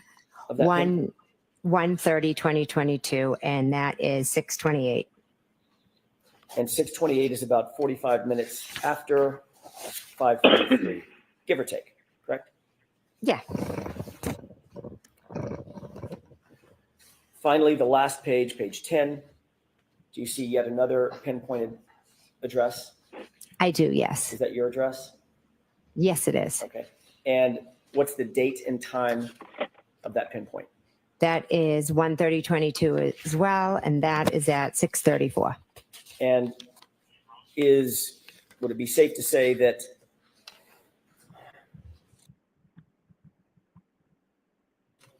your address from Mike Lank's address, maybe 6 or 7 minute drive? Yeah, depending. Mhm.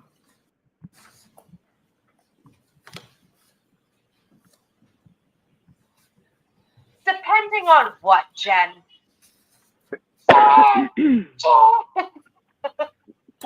We were talking about what happened when you were at Mike Lank's that evening. By the way, does any of that refresh your recollection about the time that you went to Mike Lank's house? Yes, I knew it was after Meadows and later in the day. Yes. So closer to 5:45, 6:30, correct? Yes. This is in January in Boston. Is that right? The greater Boston area. Yes. Gets dark really early. Yes. It was a blizzard. The night Canton's before. not Yes. Boston. Safe to say that it was Canton is not dark Boston. out.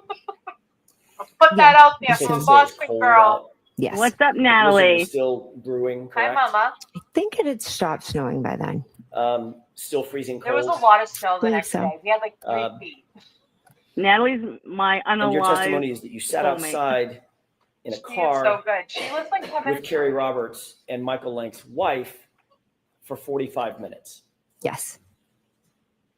You actually, This is funny. and I'm assuming the car was running. I had to go Anybody grab else? the food. He had to be on full blast. Yes. You're Dark. dressed in winter gear. Yes. You're good, Mom. Freezing Eat out, that correct? shit. Correct. You actually got out of the car and went into the house with the restaurant. Hey, Tommy, check I this out. have a faint memory. I think I did. Yes. And the three of you didn't just Fake decide, memory, my ass. let's just go in the house. No, we didn't. You actually came out of the restroom, came out of the nice warm house, and fought the cold and got back in the car, according to you, correct? Yes, I went back in the car because Carrie was going to bring me home. You stated on direct examination that, So and you funny. stated again today, that you These people are stopped by fucking hilarious. Michael Lank's house, Sergeant Lank's house, directly from the O'Keefe residence as sort of a, my word, not yours, sort of a pit stop to drop off Carrie Roberts' daughter, correct? Correct. We just left In out point of there. fact, you actually drove Like, from your personal residence Rubber sheets. to Michael Lank's house as a destination, didn't you? I don't remember that. This is what this piece of paper says. I remember just leaving Meadows and dropping off Lexi.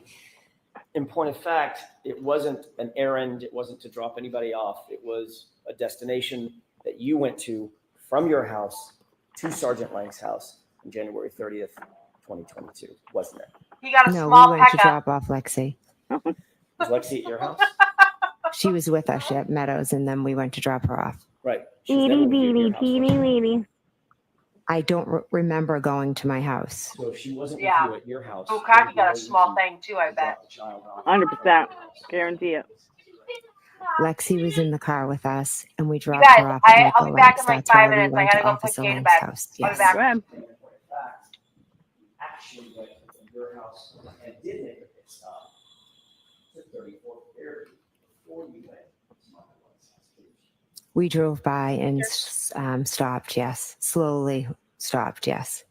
You went in the house. You spoke to someone. No, I never went in the house. Why'd you come by and just stop? I think Carrie and I just went by to like take a look at it. We were still trying to figure everything out. You're a fucking liar. I have to look at the report, but yeah, we were sitting in the car, kind of just like, oh my god, looking. Oh my God, he's shocking Didn't go in the horror. house. We didn't go in the house. No, Nobody came outside to talk to you. no, You didn't speak to Nicole. I don't believe so. Possible. Like I said, Carrie and I just kind of drove by and were looking at the area.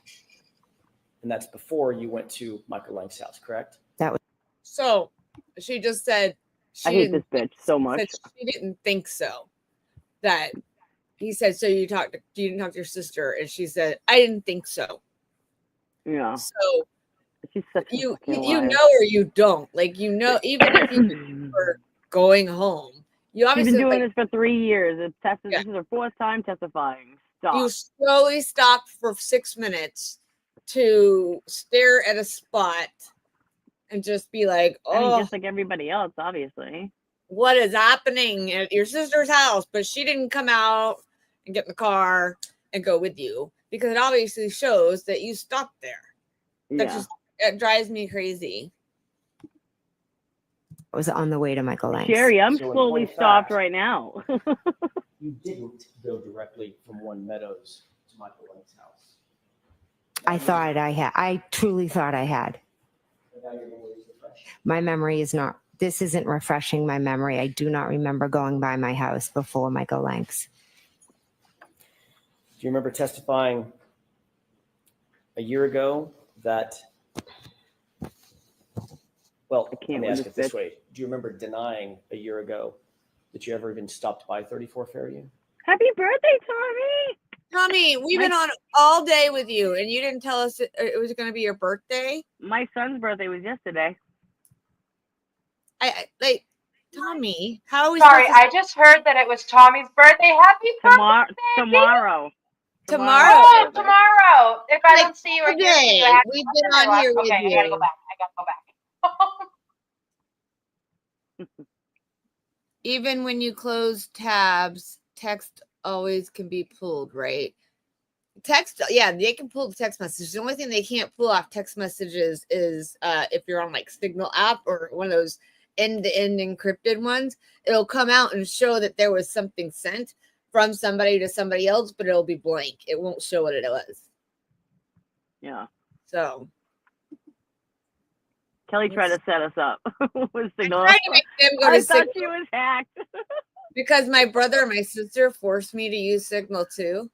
Yeah. So I'm like, wait, what's my real name? who am I? What am I doing here?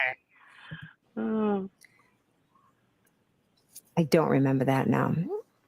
Would it refresh your recollection to take a look at your prior testimony? Sure. Thank you, Tommy. Right back at you. Thank you. Thank you. On May 21st of last year, you were asked about this very thing in a prior proceeding, correct? Correct. At that time, you denied altogether ever going by. Making changes. What did she say? What did we miss? What do I have to pull up? What happened? On Fox, would she do another interview? She had to have been walking out. Oh, yeah.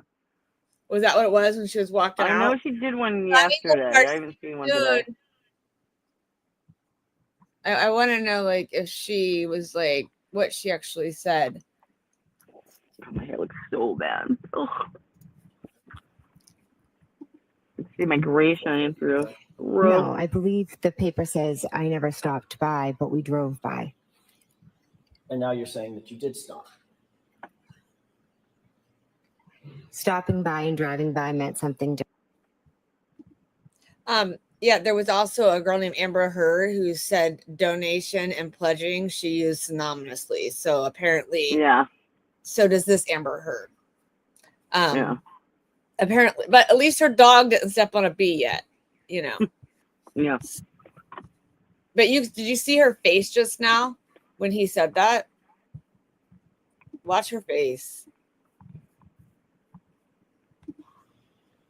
I don't remember that now. Would it refresh your recollection to take a look at your prior testimony? Sure. Yeah, the one that you fucking keep saying, bitch. Thank you. Thank you. Oh, I roll. On May 21st of last year, you were asked about this very thing in a prior proceeding, correct? Correct. At that time, you denied altogether ever going by 34 Fairview, correct? No, I believe the paper says I never stopped by, but we drove by. And now We you're did a saying slow that you stop. Stopping by and driving by meant something different to me. Trick and Stopping roll. by, I look at as then you pop in the house. Driving by is you just drive by. So we just drove by slowly and kind of looked at the scene. and Ms. For McKay, 6 minutes. that you may be in circle with people. I didn't speak with Nicole, no. We were in the car, Carrie and I and Lexi. You're denying that you ever spoke with Nicole or any other member of the Albert family or anybody at 34 Fairview. Would you sit here today? As Oh, sit here Sherry, I today, have them. We slowly drove by. So again, last question on this point. You did not, you now admit, drive from One Meadows over to Michael Lank's house directly to drop off Carrie's daughter. My memory is we did drive from One Meadows. I know what this piece of paper says. I'm telling you that just my memory is we left Meadows and went down Fairview and then went to Michael Lank's. But this paper is saying we stopped at my house first. I don't remember that. But again, I was in shock. So a lot of things from that day are foggy. Certain things, certain details I may have forgotten. And all of your testimony. That's a liar. Oh my God, I can't. You just described to these jurors, correct? There are certain things I'll never forget, correct? She said, I hit him, I hit him, I hit him. I'm going to ask you a couple of questions. You may, depending upon your answer, That's it. Depending upon what you just answered, you may or may not. Kelly, I'm going to start going you. Kelly! Kelly! Is it true that at 12:13 p.m. That's it now on all threes. On January 30th, 2022? Yes, according to this, yes.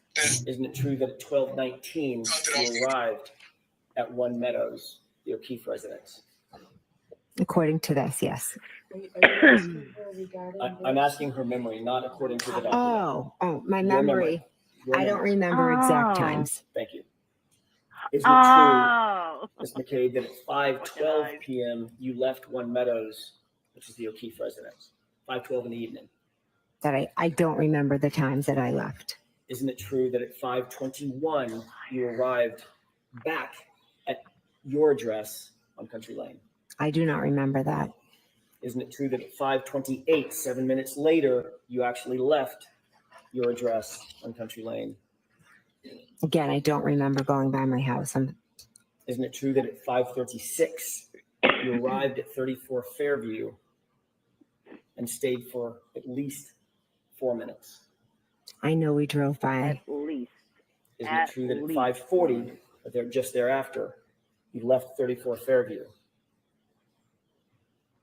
I know we left and went to Mike Lank's. And isn't it true at 5:43 you arrived on that Oakdale Road address at Sergeant Lank's house? Not sure of the exact time, but yes, we did go to Sergeant Lank's house. And isn't it true that at 6:28, almost 45 minutes later, actually a little better than 45 minutes later, you left that address at Michael Lank's house and drove back to your house directly? Right, exactly, Kendra. After leaving Mike Lank's, I went home, correct? And you arrived at your house at 6:34, correct? According to the paper. What about according to your memory? I don't remember exact times. Oh, this is it. Mr. Jackson, is this a good place to take a break? is. Do you I'm about have a to shift while gears. more? Okay. All right, so that is. He's insufferable. I mean, legit. like on purpose. Like, yeah, she does it literally. It's funny how she can't answer a question straight. Nothing. To not a thing. Jackson, but when Hank gets up there, her memory comes back. Yeah, yeah. And I love when Bev's like, is that what you believed? Like, shut the fuck up. You guys, the link is in the chat. If you want to come up, it is open forum in here. So we already had our little guest on earlier. So we're going to be open forum now. And you're more than welcome to come up. Kendra, get on up, yeah. But yeah, she just today with her really just like I'm glad she's done, but I'm also like you just want to be tortured more. It's like I want same. Like say about what she said about the taillight at the end. That just still I'm like she's just trying to get her narrative out there, like to keep it, she has to have her side, and she always has to keep like spinning her narrative. Yeah, and it's so frustrating. Just what she does. She's a control freak, and she's guilty. So there's that. Miss Kendra, welcome to the stage. Hello, how are y'all? Good. How are you? I'm good. I'm just. How are y'all? What'd you think after today? Yeah, I put it in the chat. It was like because it was too long, so I had to like put it in 2 different chats. So at the end of all that, what we learned from Jennifer McCabe's testimony: Proctor is wrong, Lank is wrong, Tully's wrong, Celebrate is wrong. Everybody. Everybody and everything is wrong. Yes. Until it's right. And she set the FBI Make it make sense. To end their investigation all because of her. Right. Yeah. And she's never not answered questions when people asked her, except she did cut off an interview with the FBI. A Fed, right. Yeah. The Fed. That's another thing. So I was reading I was reading Bettero earlier, and he says, where is it?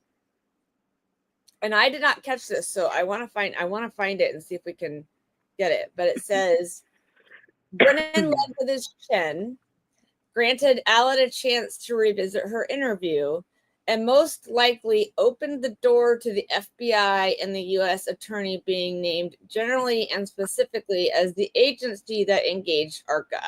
Her explanation for her role in the ending of the investigation has opened that door. I think it did too.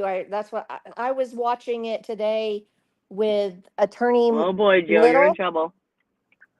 Like I watched the entire thing today. What I was on, what is her name? Attorney, is it Melissa or Melanie? Melanie Little. Yes, I watched her all day and listened to, because she would stop and like explain different stuff. Yeah, and she does. Yeah. And she said that that opened the door for them to talk about the FBI, because they weren't allowed to say it until a witness. Yeah, they can't. Yeah. Unless a witness opens the door. That's also, I mean, all in the normal court. Yes, we also have Auntie Bev as our judge. So I don't understand why I don't understand why Jackson is not flipping his shit every time she asks a question to because she's gunning for him in any way she can. Yeah, she's gunning for him. If she could pull his Pro Hawk BJ, she's gonna pull it at any time for something that she. Why haven't they tried to get her to recuse herself? Well, they probably have. They did in the first trial. And because she's got linked. She's linked to the Alberts. Yes. Yeah. And like friends. Yeah. But she's also, they rented her cottage. Okay. Yes. That came out. Yep, that did come out. And she refused. She's like, I have no relations or no. Yeah. Shut up. You're a liar too. That's why I said that today in one of the chats. Right. Sounds like Bill Clinton. I did not. No relations with that search. Right. Sounds like I did not have sexual relations with that girl. I hope, because I mean it's unless you literally don't have a brain, I don't know how the jury doesn't see right through her. I mean, it's common sense tells you just her reactions to things, and she always loops around, and she always has to take control. As much as she fought so hard. And all the objections at the certain times that that Hank was objecting to, it's got to be obvious, because I mean they're literally in the defensive mode as prosecution, right? Yep. So they're trying to keep it from coming out. And I thought it was funny, the look on her face when she found out that Carrie didn't corroborate her story. Oh, I know, it was so great. She's like, she looked over at Brennan, and I didn't know that. Gold. No, I forgot that part. When did that happen? That was towards towards the end, yeah. So like on recross. No, this was towards the end of her cross, because he was like, "Did you know that Carrie didn't corroborate your story?" and they kept trying to object it, and I love you, Kay. so yeah, he's like Carrie yesterday when she testified didn't corroborate with your story, and she's like, no, it happened just her and I when we were sitting in the car with the cruiser. Yeah, so we have to she trust just dug herself. She said that Karen had sent Carrie away. That's why Carrie didn't hear it. Yeah. Right. She sent her away. Hi, Kendra. It's good to see you. Thanks for coming on panel. Well, thanks for having me. Of course. What did you think of Jen McCabe? Do you think that she dug herself into a hole that she can't get out of? I think she screwed every single person going forward and made herself look like an absolute trash bag. Yeah, well, she doesn't care. She doesn't care. You know, she doesn't care. I kind of hope that they call. I really, really, really hope, and I don't think it's going to happen because he's a POS. But I wish Proctor would just come back and just say yes, everything was, right. Everything was fabricated, etc., etc. And he's going to get called. I don't think the prosecution's going to call him, but the defense will. I hope so. They're definitely. Defense is definitely calling him without a doubt. I don't believe for a second that they're not calling him. Yeah. And Brian Higgins and Brian Albert, and I don't think they'll call Chris Albert or Julie. Is that his wife, Julie Albert? I don't think those should be called, but Brian and Higgins are two of the main culprits. They named them as the third party culprit. Tommy? What does that even mean? I don't understand. Are you related to anyone in Connecticut? Green lights. Whoops. I don't know what that means. Tommy's drinking the Jamesons. Get it, Tommy. Get it. I'm trying to find. Let me see. Yeah, that means to change your fucking attitude. I totally agree. Making changes. You're my dude. You know. Yeah. Daddy Matty's the motherfucker. Yeah, he is, Kelly. Yeah, he is. Hey, hi, Kelly. Good to see you, Mama. Sorry, I'm so blue back here. My son's trying to relax, so I don't have a main light on. I apologize. You're good, Amy. Okay. Let's see. I'm trying to find that. Lies are easy for her. She probably lives a lie. She's trying to make herself out to be some soccer mom that's so pure. And I'm a basketball coach, and I was looking up Hamamock, where the fuck it is. Yeah, I love when she was like, we're all. What did she say? How did she say it? We're all moms. We're not used to this kind of thing. Or whatever she said. It's like, yeah, fuck out of here. She sure did talk to the cops a lot for her not to be involved in this. Girl, preach. Her. Oh Kendra, my God. you can see it. 100%. 100%. Because I mean, she talked to every cop. And why would you sit outside why would you sit outside if you're just dropping someone off? Why would you sit outside for 45 minutes and talk to the wife of that cop? Right. If you didn't have she went in to go but they didn't talk about the bathroom. case. They didn't talk about the case. Of course they didn't. Making changes. Karma's a bitch, but unfortunately it doesn't come quick enough. Amen, boy. Amen. It will. Yeah. It definitely will come though. It comes. One way or another. This is only 2 this. minutes long, but this is them walking out of court today. Oh boy. Let's see what our favorite defendant has said. Preach, girl. Oh shit. Sorry. Oh, I got you, Tommy. No, I'm not related to anybody in Connecticut. All right, perfect. I drive through there. I think the jury thought. Alan Jackson is so fine. Yeah. What do you think the jury thought? Right. What anyone with common sense would think of Jen McCabe, I hope. What do you think was the mastermind behind this? You guys have pointed to Albert, but she certainly spent a lot of time on her in terms of her role in this. But it's always inconsistent. She's not consistent, so she can't be a mastermind if she's inconsistent. I would maybe use the word quarterback. Karen, that text message, if she pleads, this will end. If she fights, it'll be an episode. When did you first see that text, and what's your reaction? My I girl knows. saw that text prior to the first trial. I don't know what would make them think I'd plead to anything, because I didn't do anything. What do you make of the blood alcohol extrapolation? Do you think it could have been 3 times the legal limit? I think it's garbage in, garbage out, and it depends on their assumption of when I last consumed alcohol, and it's an assumption. Will we eventually see those media clips that your lawyers objected to today? There'll be lots of clips, yeah. Will we see those? Will we see those? Most likely, yes. They're just, some are taken out of context, and the context needs to be added. Jen was on for 3 days. Do you think that she will be the longest of the people you plan to cross? One of them. How about look at AJ? She was only concerned with doing her best to help. He is John so O'Keefe. handsome. And the best thing for John O'Keefe at 6:04 in the morning was to get a first responder to him immediately. Yep. That was not her priority. You know, we heard a lot this week. We heard a lot from Nothing nefarious. What do you think? Let me see. Oh my God, Yeah. AJ wanted so bad to speak. I know. This Yo, gag- she's a G. Like, she doesn't care. Her hustle, like, she's like, I'm innocent. And these people are awful. And they're trying to frame me. And she stands on her words. And I believe her. And Yes, everything me too. she says is always exactly consistent, the same. It's Consistent. never changed. Yeah. I And love she didn't hide anything either. Unlike every one of the witnesses.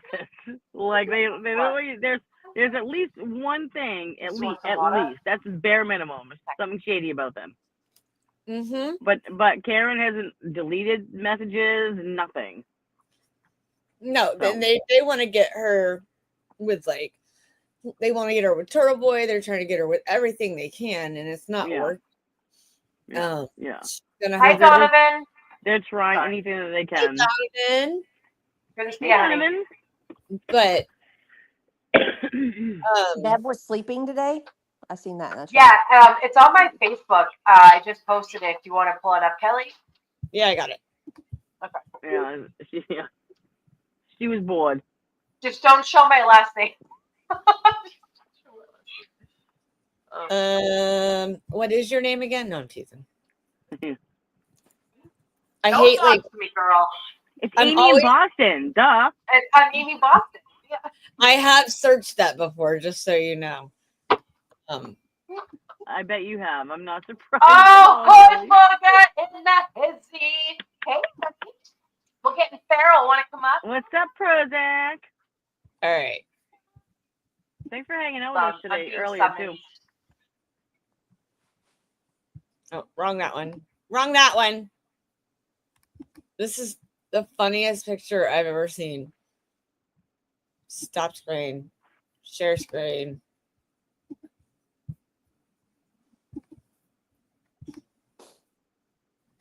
Look at that gif. Look at the gif up there. Oh my god, the gifs or the gifs that are gonna come out of this are the memes. Fantastic. Well, the FBI is I'm no so longer the excited FBI. for them. I can't wait. The ice cream men. Yeah. Yeah. No, I don't have any whiskey tonight. I had had to teach some last my night. kids, and it was painful. I'm not gonna lie. So I feel you with that. But Yeah. that's funny. That's probably one of my favorites that I've seen. My brother-in-law taught me how to drive. I've been driving since I People, was like people 7. Yeah, I learned how to drive standard. My brother-in-law dropped me off at what was once Dedham Mall, and he was Yeah. like, "I'll see you at home." And he showed me You're like, what? yeah, What it took me an hour to get home from like a 10-15 minute drive. But I learned how to drive my car quick. I'll tell you that. So you want to hear something? Want to hear a quick funny story? Yep, 18. always. My parents gave me a Grand Prix that my mom had. Okay, she handed that down to me. She got a new car, and the motor went, and so I was like, I'm gonna go get a brand new car, right? I go down to the Mitsubishi dealership, and they saw me coming. I was like, I want the prettiest one And they're like, what do you want? Do you want stick or automatic? I'm like, well, I don't know how to drive a stick, but I really want to get one. You'll learn. The guy, my boyfriend at the time, Mikey, he drove it home for me, and I couldn't drive it for like weeks. I didn't know how to drive a stick. Yeah. Yeah. My He car taught sat me. My in dad taught me. driveway. Yeah, my car sat in my driveway for like weeks, and my brother-in-law was like, "This is bullshit." He had my sister follow him and drop me off and showed me like how to get out of like no gear and into first. That was it. He took off my sister, and I was like, I got myself home. Hills were hard. Hills were hard, but I drove. Yeah, I learned. Yeah, especially when you first start driving a stick and you're on a hill and you have a car that's like on your ass, you're like, and like I was in the city. I wasn't in like country back roads. Like there's like lights, people, fucking stop sign. I lost my license because I was driving standard and I kept rolling through stop signs. I got pulled over by the same police officer twice in 1 week in the same fucking spot. And I was like, oh. You're like, I'm sorry, I promise you, I'm just young again. Yeah. This is my first time. Oh my God. Oh, Zach. Why am I auditioning for a Queen video, Zach? Like, what's up? Let's gotta moosh, boy, you do the man, no, go. That's all. Oh, just a full Yeah, my friends were really one night we were really wasted. I lived in California and we drove home to the bar, and I didn't. I'm sitting in my car. That song was on, and we like all played the separate parts, like Wayne's World. And I great movie, Zach. The best. Great movie. It was the fun. I remember laughing. You know how the other night when we were laughing at those pictures that we were taking of each other. Yes. Belly laughing. That. Oh my God! You gotta show those pictures. Do you have them on hand? Because some people in here probably haven't seen them. Oh my God, those were Zach, so have good. Have you seen our pictures? Wait till Zach. Oh my God, you're gonna love them. Listen, okay, I'm not gonna show them if Zach comes up. If Zach comes up to talk to us, then I'll show them. Oh, Zach is easy on the eyes, people. I know there's a lot of guys in this chat, but he is handsome, very handsome. Yeah. Bohemian Rhapsody was a great movie, and so was the Elton John movie. All of those were really, really good. I highly suggest watching them. I borrowed my mom's car when I was 14, stalled out like 10 times in front of a cop, and nothing happened. Yeah, I mean, when you're learning how to drive stick, it's hard. But once you Zach, get it, you it's like love it. Stop it. This is my favorite. You know what? We will objectify you as much as we want to.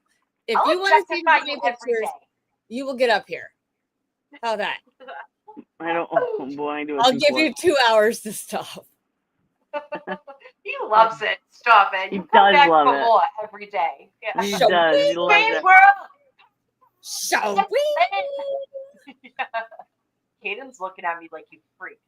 My favorite part of that movie was camera 1, camera 2. Camera 1, camera 1, camera 2. Camera 1, camera 2. What's this? What's it say? You girls make feel kind of funny when I use the kind of rope and God, I hated that shit. Like, I was a cheerleader, but like I didn't want to do like gym. You know what I mean? I have no upper body strength whatsoever. No, so that was like heavy. I had a fat ass my whole life.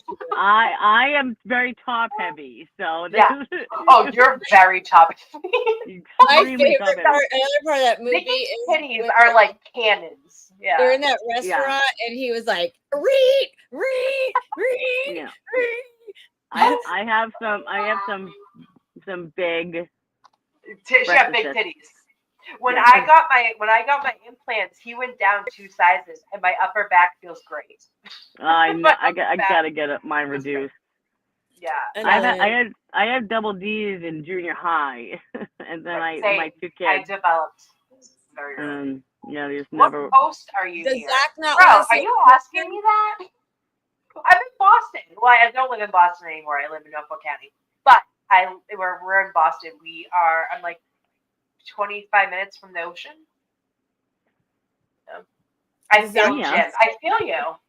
But you got credit because you were a hockey player. Like I was a cheerleader. I was a varsity cheerleader my freshman year. So I didn't have to take like physical ed. Like I didn't have to climb a rope and shit. But I did physical activity as a cheerleader. It was just like different, you know? Yeah, I used to have junk in my trunk, but I've lost a lot of weight. So I'm kind of slim. Yeah, I got junk, but Yeah, you got junk. I got a great butt. I love my butt. You have a great body. Yeah. You're built like an hourglass. Yeah. Minus my titties. I want them off. First, I would pay money to have somebody. Anymore. Huh?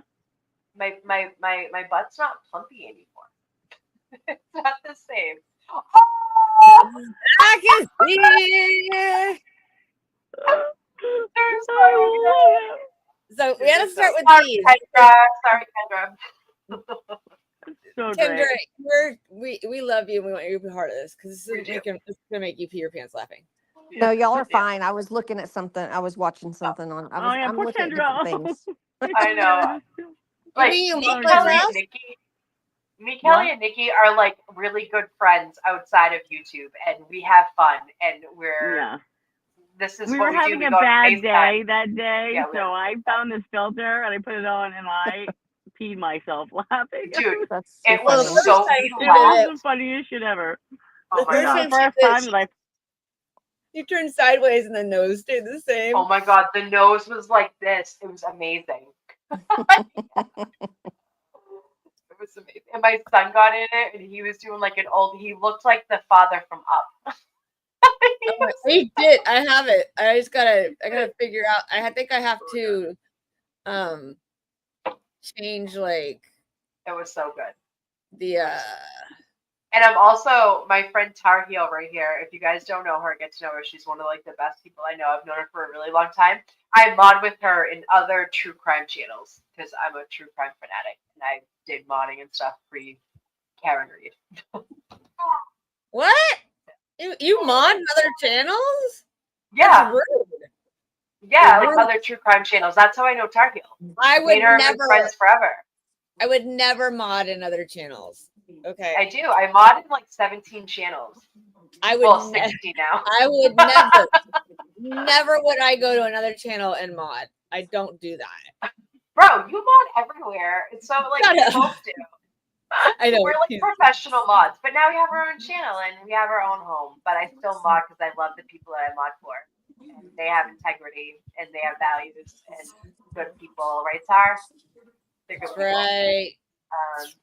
Oh yeah, you can change it. You do mod for JFK. I mod for JFK too, and James Jackson. Both really good men. Really good men. James was in court today. Yes, he looked fresh in his new suit. He looked great. I'm happy he made it in. He deserved to be in there. I love that Karen is kind of taking him under her wing. Yeah, me too. I mean, he's just like a really good person at heart, and like, you know, he's just a good person. Yeah. Yeah. What's your favorite? Wait, what is your favorite true crime that we might not know about? I'm into all cases. Like, I'm into Donald Adelson. I'm into Shanna Gardner. I'm into I've been into like the West Boys, Harmony Montgomery, Sebastian Rogers, that little girl Aubrey Cunningham from Texas, who was James is wicked good people. Oh, Nikki's back. Okay. Yeah, I'm into everyone. I love Boston Boys. I love Boston Boys. They're my downfall. They they're my downfall, hey? I actually have a kid with someone from Rhode Island though. So talk time with Amy and Kelly, yeah. Oh, who else is up here? Oh, Nikki twice. Just me. Yeah. My phone keeps screwing up. She is not. Yeah, and now I'm in our chat. I mod in our chat because I don't come up during the week. Yeah, I love this chat. I'm a fan of like, this chat. This is the best channel ever. Like, I'm so proud of like what we do here, and we don't ask for anyone for money. We don't like do anything. We just have fun and we watch trials together. Me and Kelly are gonna still watch trials even after Karen Reed that we're into. And I hope you guys stay and hang out with us and like learn other trials and get involved. It's like my favorite. During the day, I watch trials. I watched trials for like 15 years, one after the other, and I get as involved. Especially because we have the Donna Adelson trial coming up. I can't wait for that one. The Idaho 4 is coming up. I want to see that one. Idaho 4. Yep, Idaho 4. I watched Murdoch. I watched the Johnny Depp and Amber Heard. That's how I got involved with DUI guy. Yeah, and Rob from Lauren Lumber. I found the DUI guys through What the Hales. Have you guys heard of them? What is it? What the Hales. So they're like a auctioneer company or auctioneer, but they're like storage wars. They go to storage places and buy storage. What the hell? And their last name is Hales, so it's what their channel is What the Hales. And they beautiful, Zach, beautiful little town called Florida, like literally 30 minutes from my father, called Otter Creek. It's literally a mile long, and he complained about the water bill because they were charging him extra because he got a 2-inch pipe for his water instead of a 1-inch pipe. I hate when I get a 2-inch pipe. I hate when I hate running into a 2-inch pipe. Well, he started going to town meeting and he started bringing it out. Well, come to find out, he found out a lot of corruption in their little 1 mile town. Well, at the same time, what is that, Kendra? It's 2 minutes and 6 seconds of when he said that she didn't go in the house to check on her brother and her brother-in-law and sister because she knew what happened. Can you can you either send it to my ex or send it to my Facebook? Because I can't get to it that way. Yeah, and that's when she goes, "No, I know what happened. He didn't come in the house." But I can't remember. I love the story. John Benet Ramsey will never. Yeah, I'm so into that. I know all the details. Emily Holloway, like so. When I was working in Georgia, someone went to prison for that though. Finally, after he finally admitted for a different to it. reason. Yeah. Well, he had murdered Casey another Anthony girl. Was one of the hold on. Casey Anthony was the first trial that I actually watched straight through and knew all the details. I started watching Nancy Grace back then when she was like somewhat normal, and then I got into really true crime. Bye, Kelly. Bye, Kelly. Bye. I hope we see you again. And Ernie Weenie, listen, keep your Ernie Weenie to yourself. I actually lived through the Casey Anthony trial because I was here in Tampa, and Hot Mom, yeah. They found Kaylee. Amy, we were in chats together, I'm sure. Sorry.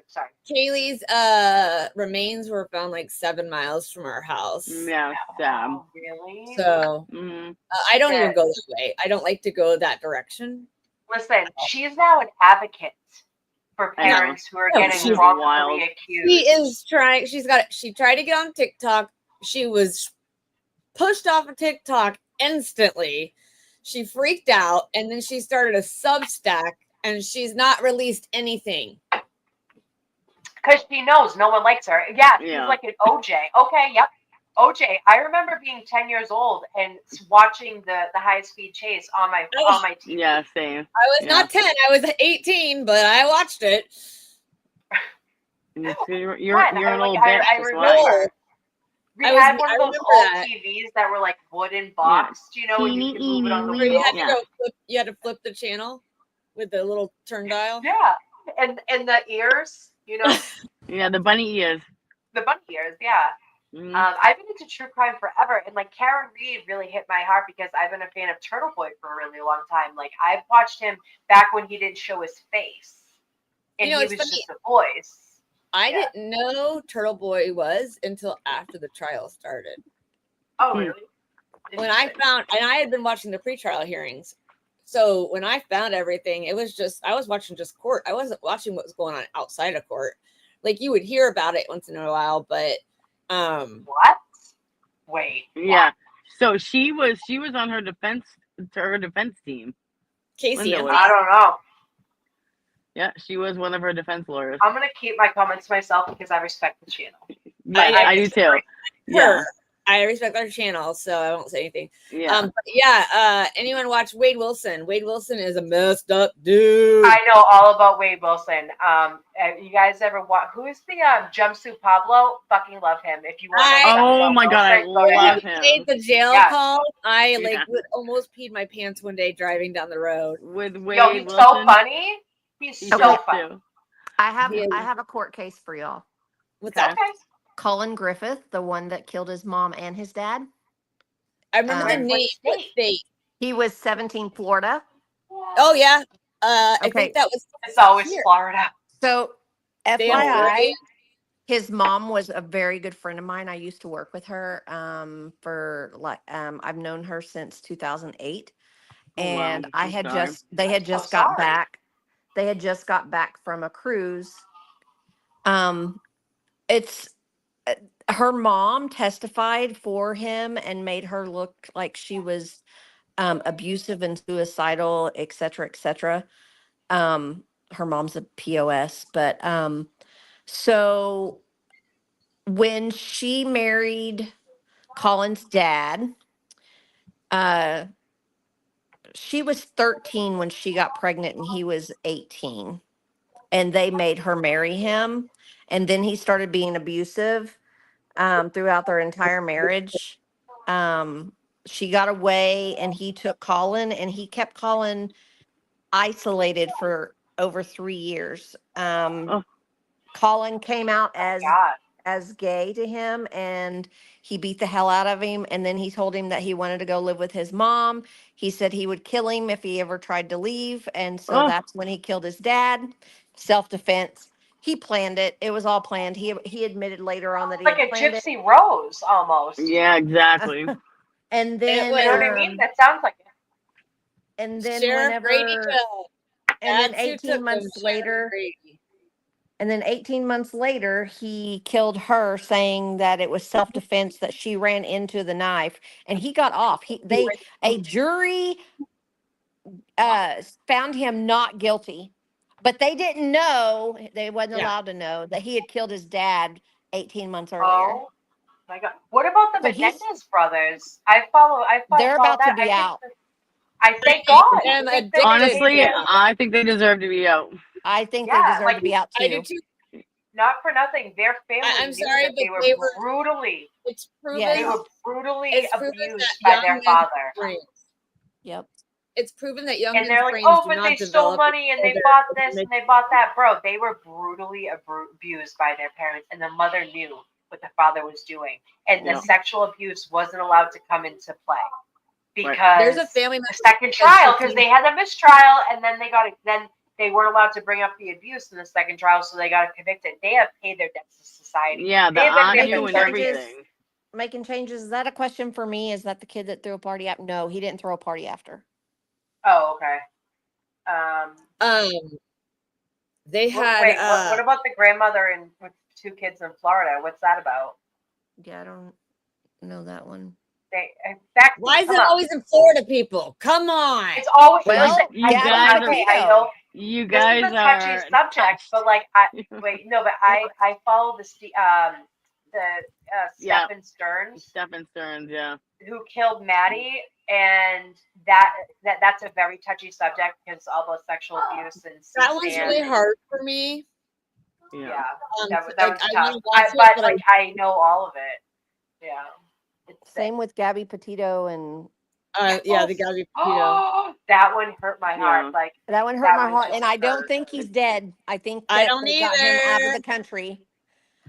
Because the person who identified his dental records was his uncle. I think he's dead. He No, was the dentist. Did they find body parts or just the book? Yeah, they found like his whole body. Yeah, but you couldn't tell it was him. Yeah, because he blew was his face off. Yeah, and it was just because of the heat and And yeah, the water. In the water. Very true. He was in the like the Everglades type areas, like whatever it is. Susan changes. Smith was What a hard state one is for this? me. Yeah, I don't. But we You guys, had I need like 2 minutes. That's to help. Okay. This was another one that was hard for me. Which one? Charlie and Braden Powell. Susan Powell was the mom. Went missing. Yeah. The I don't know that they one. went camping at Christmas Eve apparently. And It sounds familiar.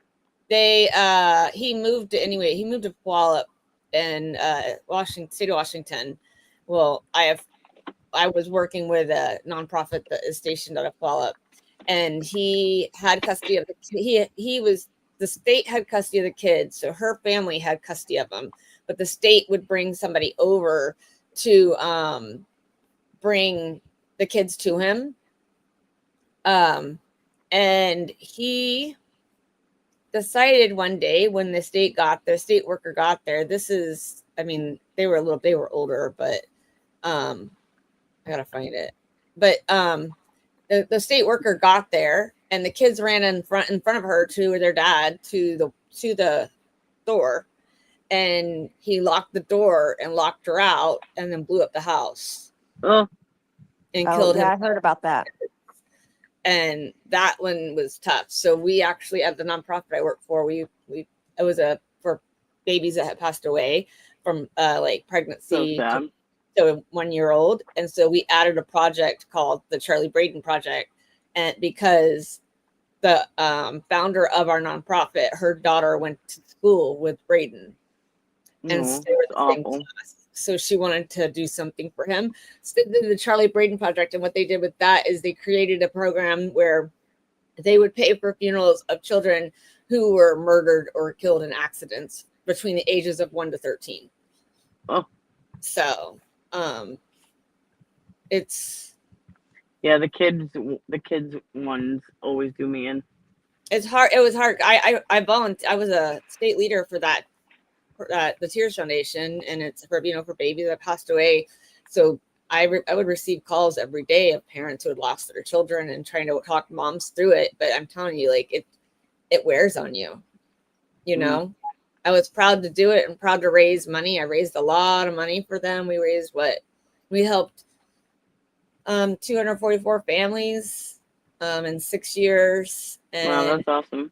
I raised the first year was 15,000, and then it was 20,000, the next 2 years for their walks. But I mean, your heart is heavy when you're answering the phone call and on the other end that it's going to be a mom. So all these butterflies you guys see up here. Oh, backseat Joe is in the back. Oh, I will add her. Sorry, I didn't see her. So all these butterflies you guys see up here. Mm-hmm. That's for my daughter Sutton, and that's what we made for every walk. So we all had we were able to pass out those with every kid's names that signed up for the walk, and they got to carry them out, or they were posted on sticks around the walk, and you could find your child and pull it when you got to them. But I kind of like giving it to them when they first got it so they could walk the whole walk with them. So those are I actually have more, but those are all butterflies. And then there's one butterfly that my husband, we keep right here, but if I can get it. This is this butterfly, which is hers. So her name was Sutton. He took this to the beach one year, and I didn't know he brought it. He surprised me. We went to the beach with his parents for a week. Hey, Amy. And hey. So he brought this, and we had pictures done, and they had got them back, and we were printing them for his mom and dad. And so he took the butterfly with Sutton's name on it to the beach with the pictures after he picked up at Walgreens and put her between them in the family pictures. So she was in the family pictures. Oh, that's that's right. I mean, this is the thing. These things make me believe in good people in the world, right? I was listening while I was helping Kay, and after becoming a mother, the kids ones started to become hard for me. I would lay awake at night and stare at Caden and be like, how could anyone ever hurt a child? Caden is what my heart looks like from the outside. Amen. Right? And that started to become harder. But then I realized that these kids need a voice and someone to stand up and be like, this isn't right. There was a West boys who got adopted by this couple. Oh my God. They still have not been recovered. Then there's like the Audrey Cunningham story down in Texas. She hasn't been. Oh, she was recovered a few days later, but like it was a guy that was like living on the property of the grandmother, and the parents were all screwed up, and like Hey, it's Clark. like these kids never had. Hi, Clark. Good to see you, baby.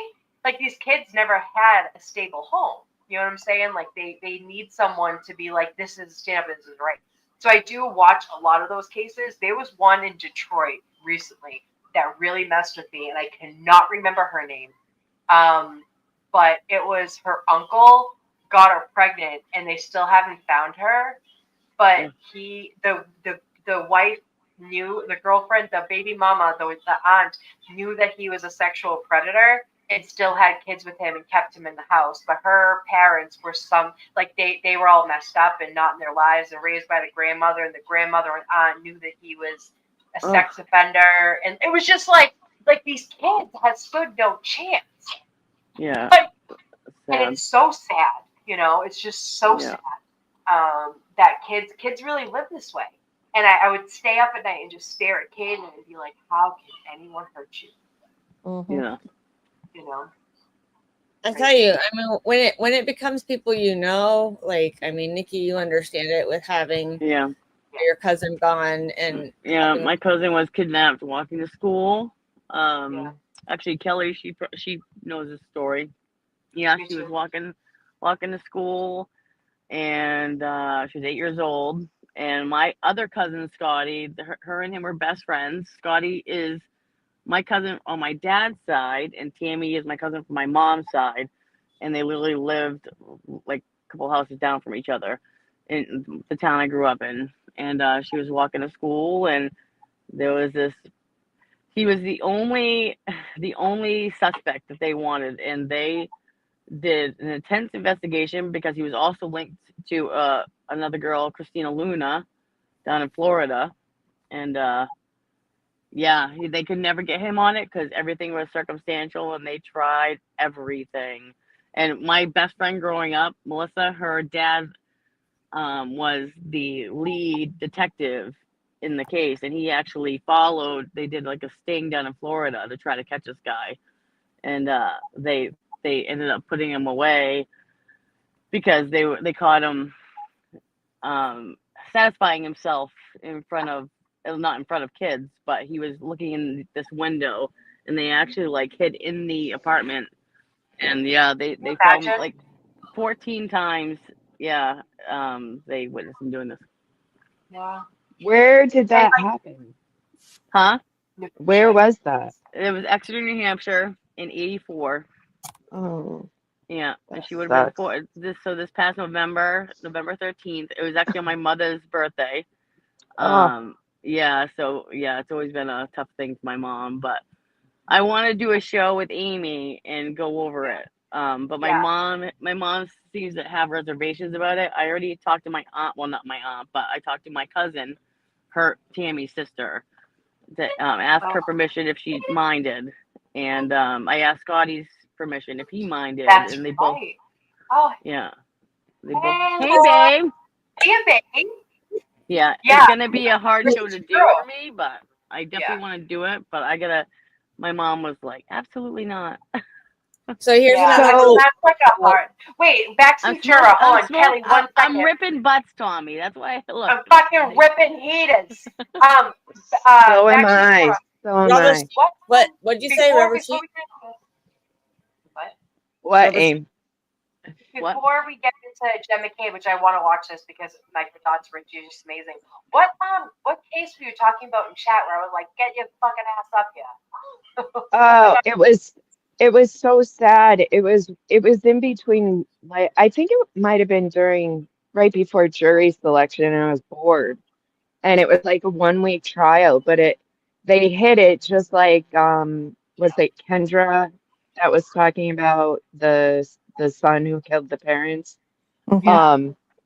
This grandmother drove home with her like 8-month-old granddaughter in the car and left her in the car and didn't realize. I remember that one. And they left out the fact that 18 months earlier, another grandchild had died at her house. Under her care. What? Yeah. And I'm like, You oh do you my, know the name of it? it It just just happened came. recently. You said It it just was like, happened? Yeah, I here know you no, were telling. I'll find it. Oh yeah. Go ahead, when Beck. everybody talks at once, it's just called like Grandma something on their like court TV. I want to look into it. The Like, and not for nothing. sentencing was awful to watch. Did she get off? No. No, she was charged. Tracy Nix. That's Mm. it. Tracy Nix. Nix. Okay. TRACEY I think we might have watched some of NIX. that. Remember that, Listen, girls. not for Tracy nothing. Nix. Like, why are people leaving fucking kids and dogs in a cup? Like, Right, stop exactly. doing that. That's In the never gonna heat. work In out the good in for the you. heat, drive. Yeah, In the heat. yeah. There was this Yeah. guy who was married to a doctor and left his like autistic kid in the car seat strapped in, and she literally suffocated to death in 100-degree weather in fucking Arizona while he was gaming. Hey, Lisa. Oh my God. She So was it says, sentenced. And it wasn't the first time he had done it. All right, so I just quickly wanted to tell you why I'm I obsessed disagreed. with true crime, I think. Go ahead. In the go ahead. 80s, in my small town in the 80s, we had the wood chipper murder. Oh yeah. My husband Which is, says that all the time. Sorry. what'd you say? My husband threatens to get a wood chipper for me all the time. He's like, keep it up. They'll never find you. Oh, I will. God, that's a bad way to go. All over there. Well, look Did at he- Brian Walsh. Listen, They don't haven't don't found give Brian the Lord Walsh. any ideas, okay? I know, right? Listen, So, go ahead. no, Look at Brian Walsh. He put her in an incinerator at the mother's house. Go ahead. Go ahead. Say like and subscribe. Does anyone else think the mom is a part of the Brian Walsh thing? No, I think that she's just a fucking enabler. That's what Yeah. I think. Okay. Yeah. Go ahead. Go ahead. Say it. It's Feral Friday. Say whatever you want. Not any swears. Like and subscribe. I'm gonna have and subscribe. gotta get the boys. They had a long day at school, and Liam has to go. We're still in week 1 of Liam wearing his brace, so I'll watch this, and then I'll just leave it with you, Amy, and you guys can stay on if you want. Yeah, no, I gotta go after this. My I gotta he's go. about to like turn into a pumpkin. Okay, let's do it. All right, it's not very long. We drove by Yeah, no, and stopped, yes. Slowly stopped, yes. You went in the house and still the cell. No, I never went in the house. Why'd you go by and just stop? I think Carrie and I just went by to like take a look at it. We were still trying to figure everything out. We didn't stop by. Maybe Carrie slowed down, but we did not stop by 34. So you drove by, did a drive-by, 34 Fairview. Giggles? What? No, that's how we get to Michael Lang's house. If the report shows that you actually stopped at 34 Fairview and then went to Michael Lang's house. That last picture killed me. We drove by and That was slowly hilarious. stopped, yes. I Slowly. love when they do that with the tubes. I love Microdots. He's so good.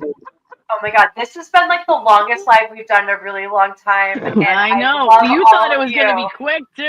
Yeah, I did. I was like, I'll be quick, but I love hanging out with all of you. And Kaden was patient, and you guys, and the chat, everything was absolutely amazing tonight. And I appreciate every single one of you hanging in with us for 2.5 hours and loving true crime and loving being here. I love our home. I want to thank Kendra Omar and Serrano too. Yeah, a Tilted Lawyer was here. So if you guys didn't see it, go all the way back to the beginning. And Omar was here, and it was absolutely amazing talking to him. He's a really great guy. And if you're not subscribed, go over to the Tilted Lawyer and subscribe over there. I think that live right Kelly now. pinned it, right? He is? Yeah, oh, Jay, going go over to there after bed. that. He's Yeah. live right I now. can't. so- I want him to read audiobooks. Oh, He I is so love shy. Omar. His voice just. Yeah, this is Then really yeah. good. He's great. And his content is amazing. He said his thing blew up with like certain cases, and I really appreciate him coming on. We love you too, Natalie. Natalie, we love you. We're gonna he's gonna have me and Amy on his show. Yeah, we're gonna Oh, go on his show. awesome. then we're gonna have another show, which will be a full length show with Omar to come on and actually be able to talk. Because today it was like kind of just pop in, say hi, let Emmy. I missed it, so I gotta go back. But so yeah, no, he was really good. We talked about his cases and a little bit of Karen Reed and mixed it in. He's amazing. I love talking to him. Yeah, he's pretty good. All right, I'm gonna go, but I just want to I say, gotta you guys, go. We all Thank you all for hanging in with Bye, us. guys. We love you. Kendra, Bye. my Facebook is Kelly Stuffy. It's under my name. I just want to say you guys did Thanks, awesome Mommy. the first 2 weeks. Thank you. And It means thank so you. much. being with us. Yeah, Especially It's because been it's like, so fun. it's I love it. besides we have a fun group. We love like Yeah. our vibe. Glory Vallow was kind of like practice. Right. But this is like when we started doing this and we started doing the round tables, it just really became like home and family and like everybody's part of it. And it means a lot to us to know that, this is a team effort. It's not just me and Amy. It's got me and Amy's name on it, but Nikki, Lucas, Night Mark, Prozac, and then all of you guys being here and on the channel, and Kendra finding us out of nowhere. Like, I love that you found us by scrolling. Never shut I up. love it. We don't Congratulations. And so, so, and you guys coming up and hanging out with us? Kelly Steffi. It's just the same. STEFFEE. Okay. Yes. And if you find Kelly, you'll find me. Yeah. And Kim. We're always talking each other's stuff. So, but we want to say thank you, and I thank all of you ladies for coming up and talking and hanging out, and love you guys more than you know. This chat, this last 2 weeks have really gotten me through a lot of stuff that I probably would have broke down and just shut down from. So I really do appreciate and if everyone. you guys want to come hang out with us, we're here Monday through Friday with the Karen retrial, and the chat is fucking amazing. It's off the hook. So come stop by and say hi. And all next week is full days of court. Woohoo! Yes, full days, people, full days. Back seat. You're going to be up here at lunch, Kendra? Oh, I'll be here. I will try. I have a feeling Bev will change the schedule somehow. She always does. We'll just take a 45-minute break instead of 10, Right. Then it won't be a big deal. All right. Love you guys. Love you all. Bye. Bye. Love you. See ya.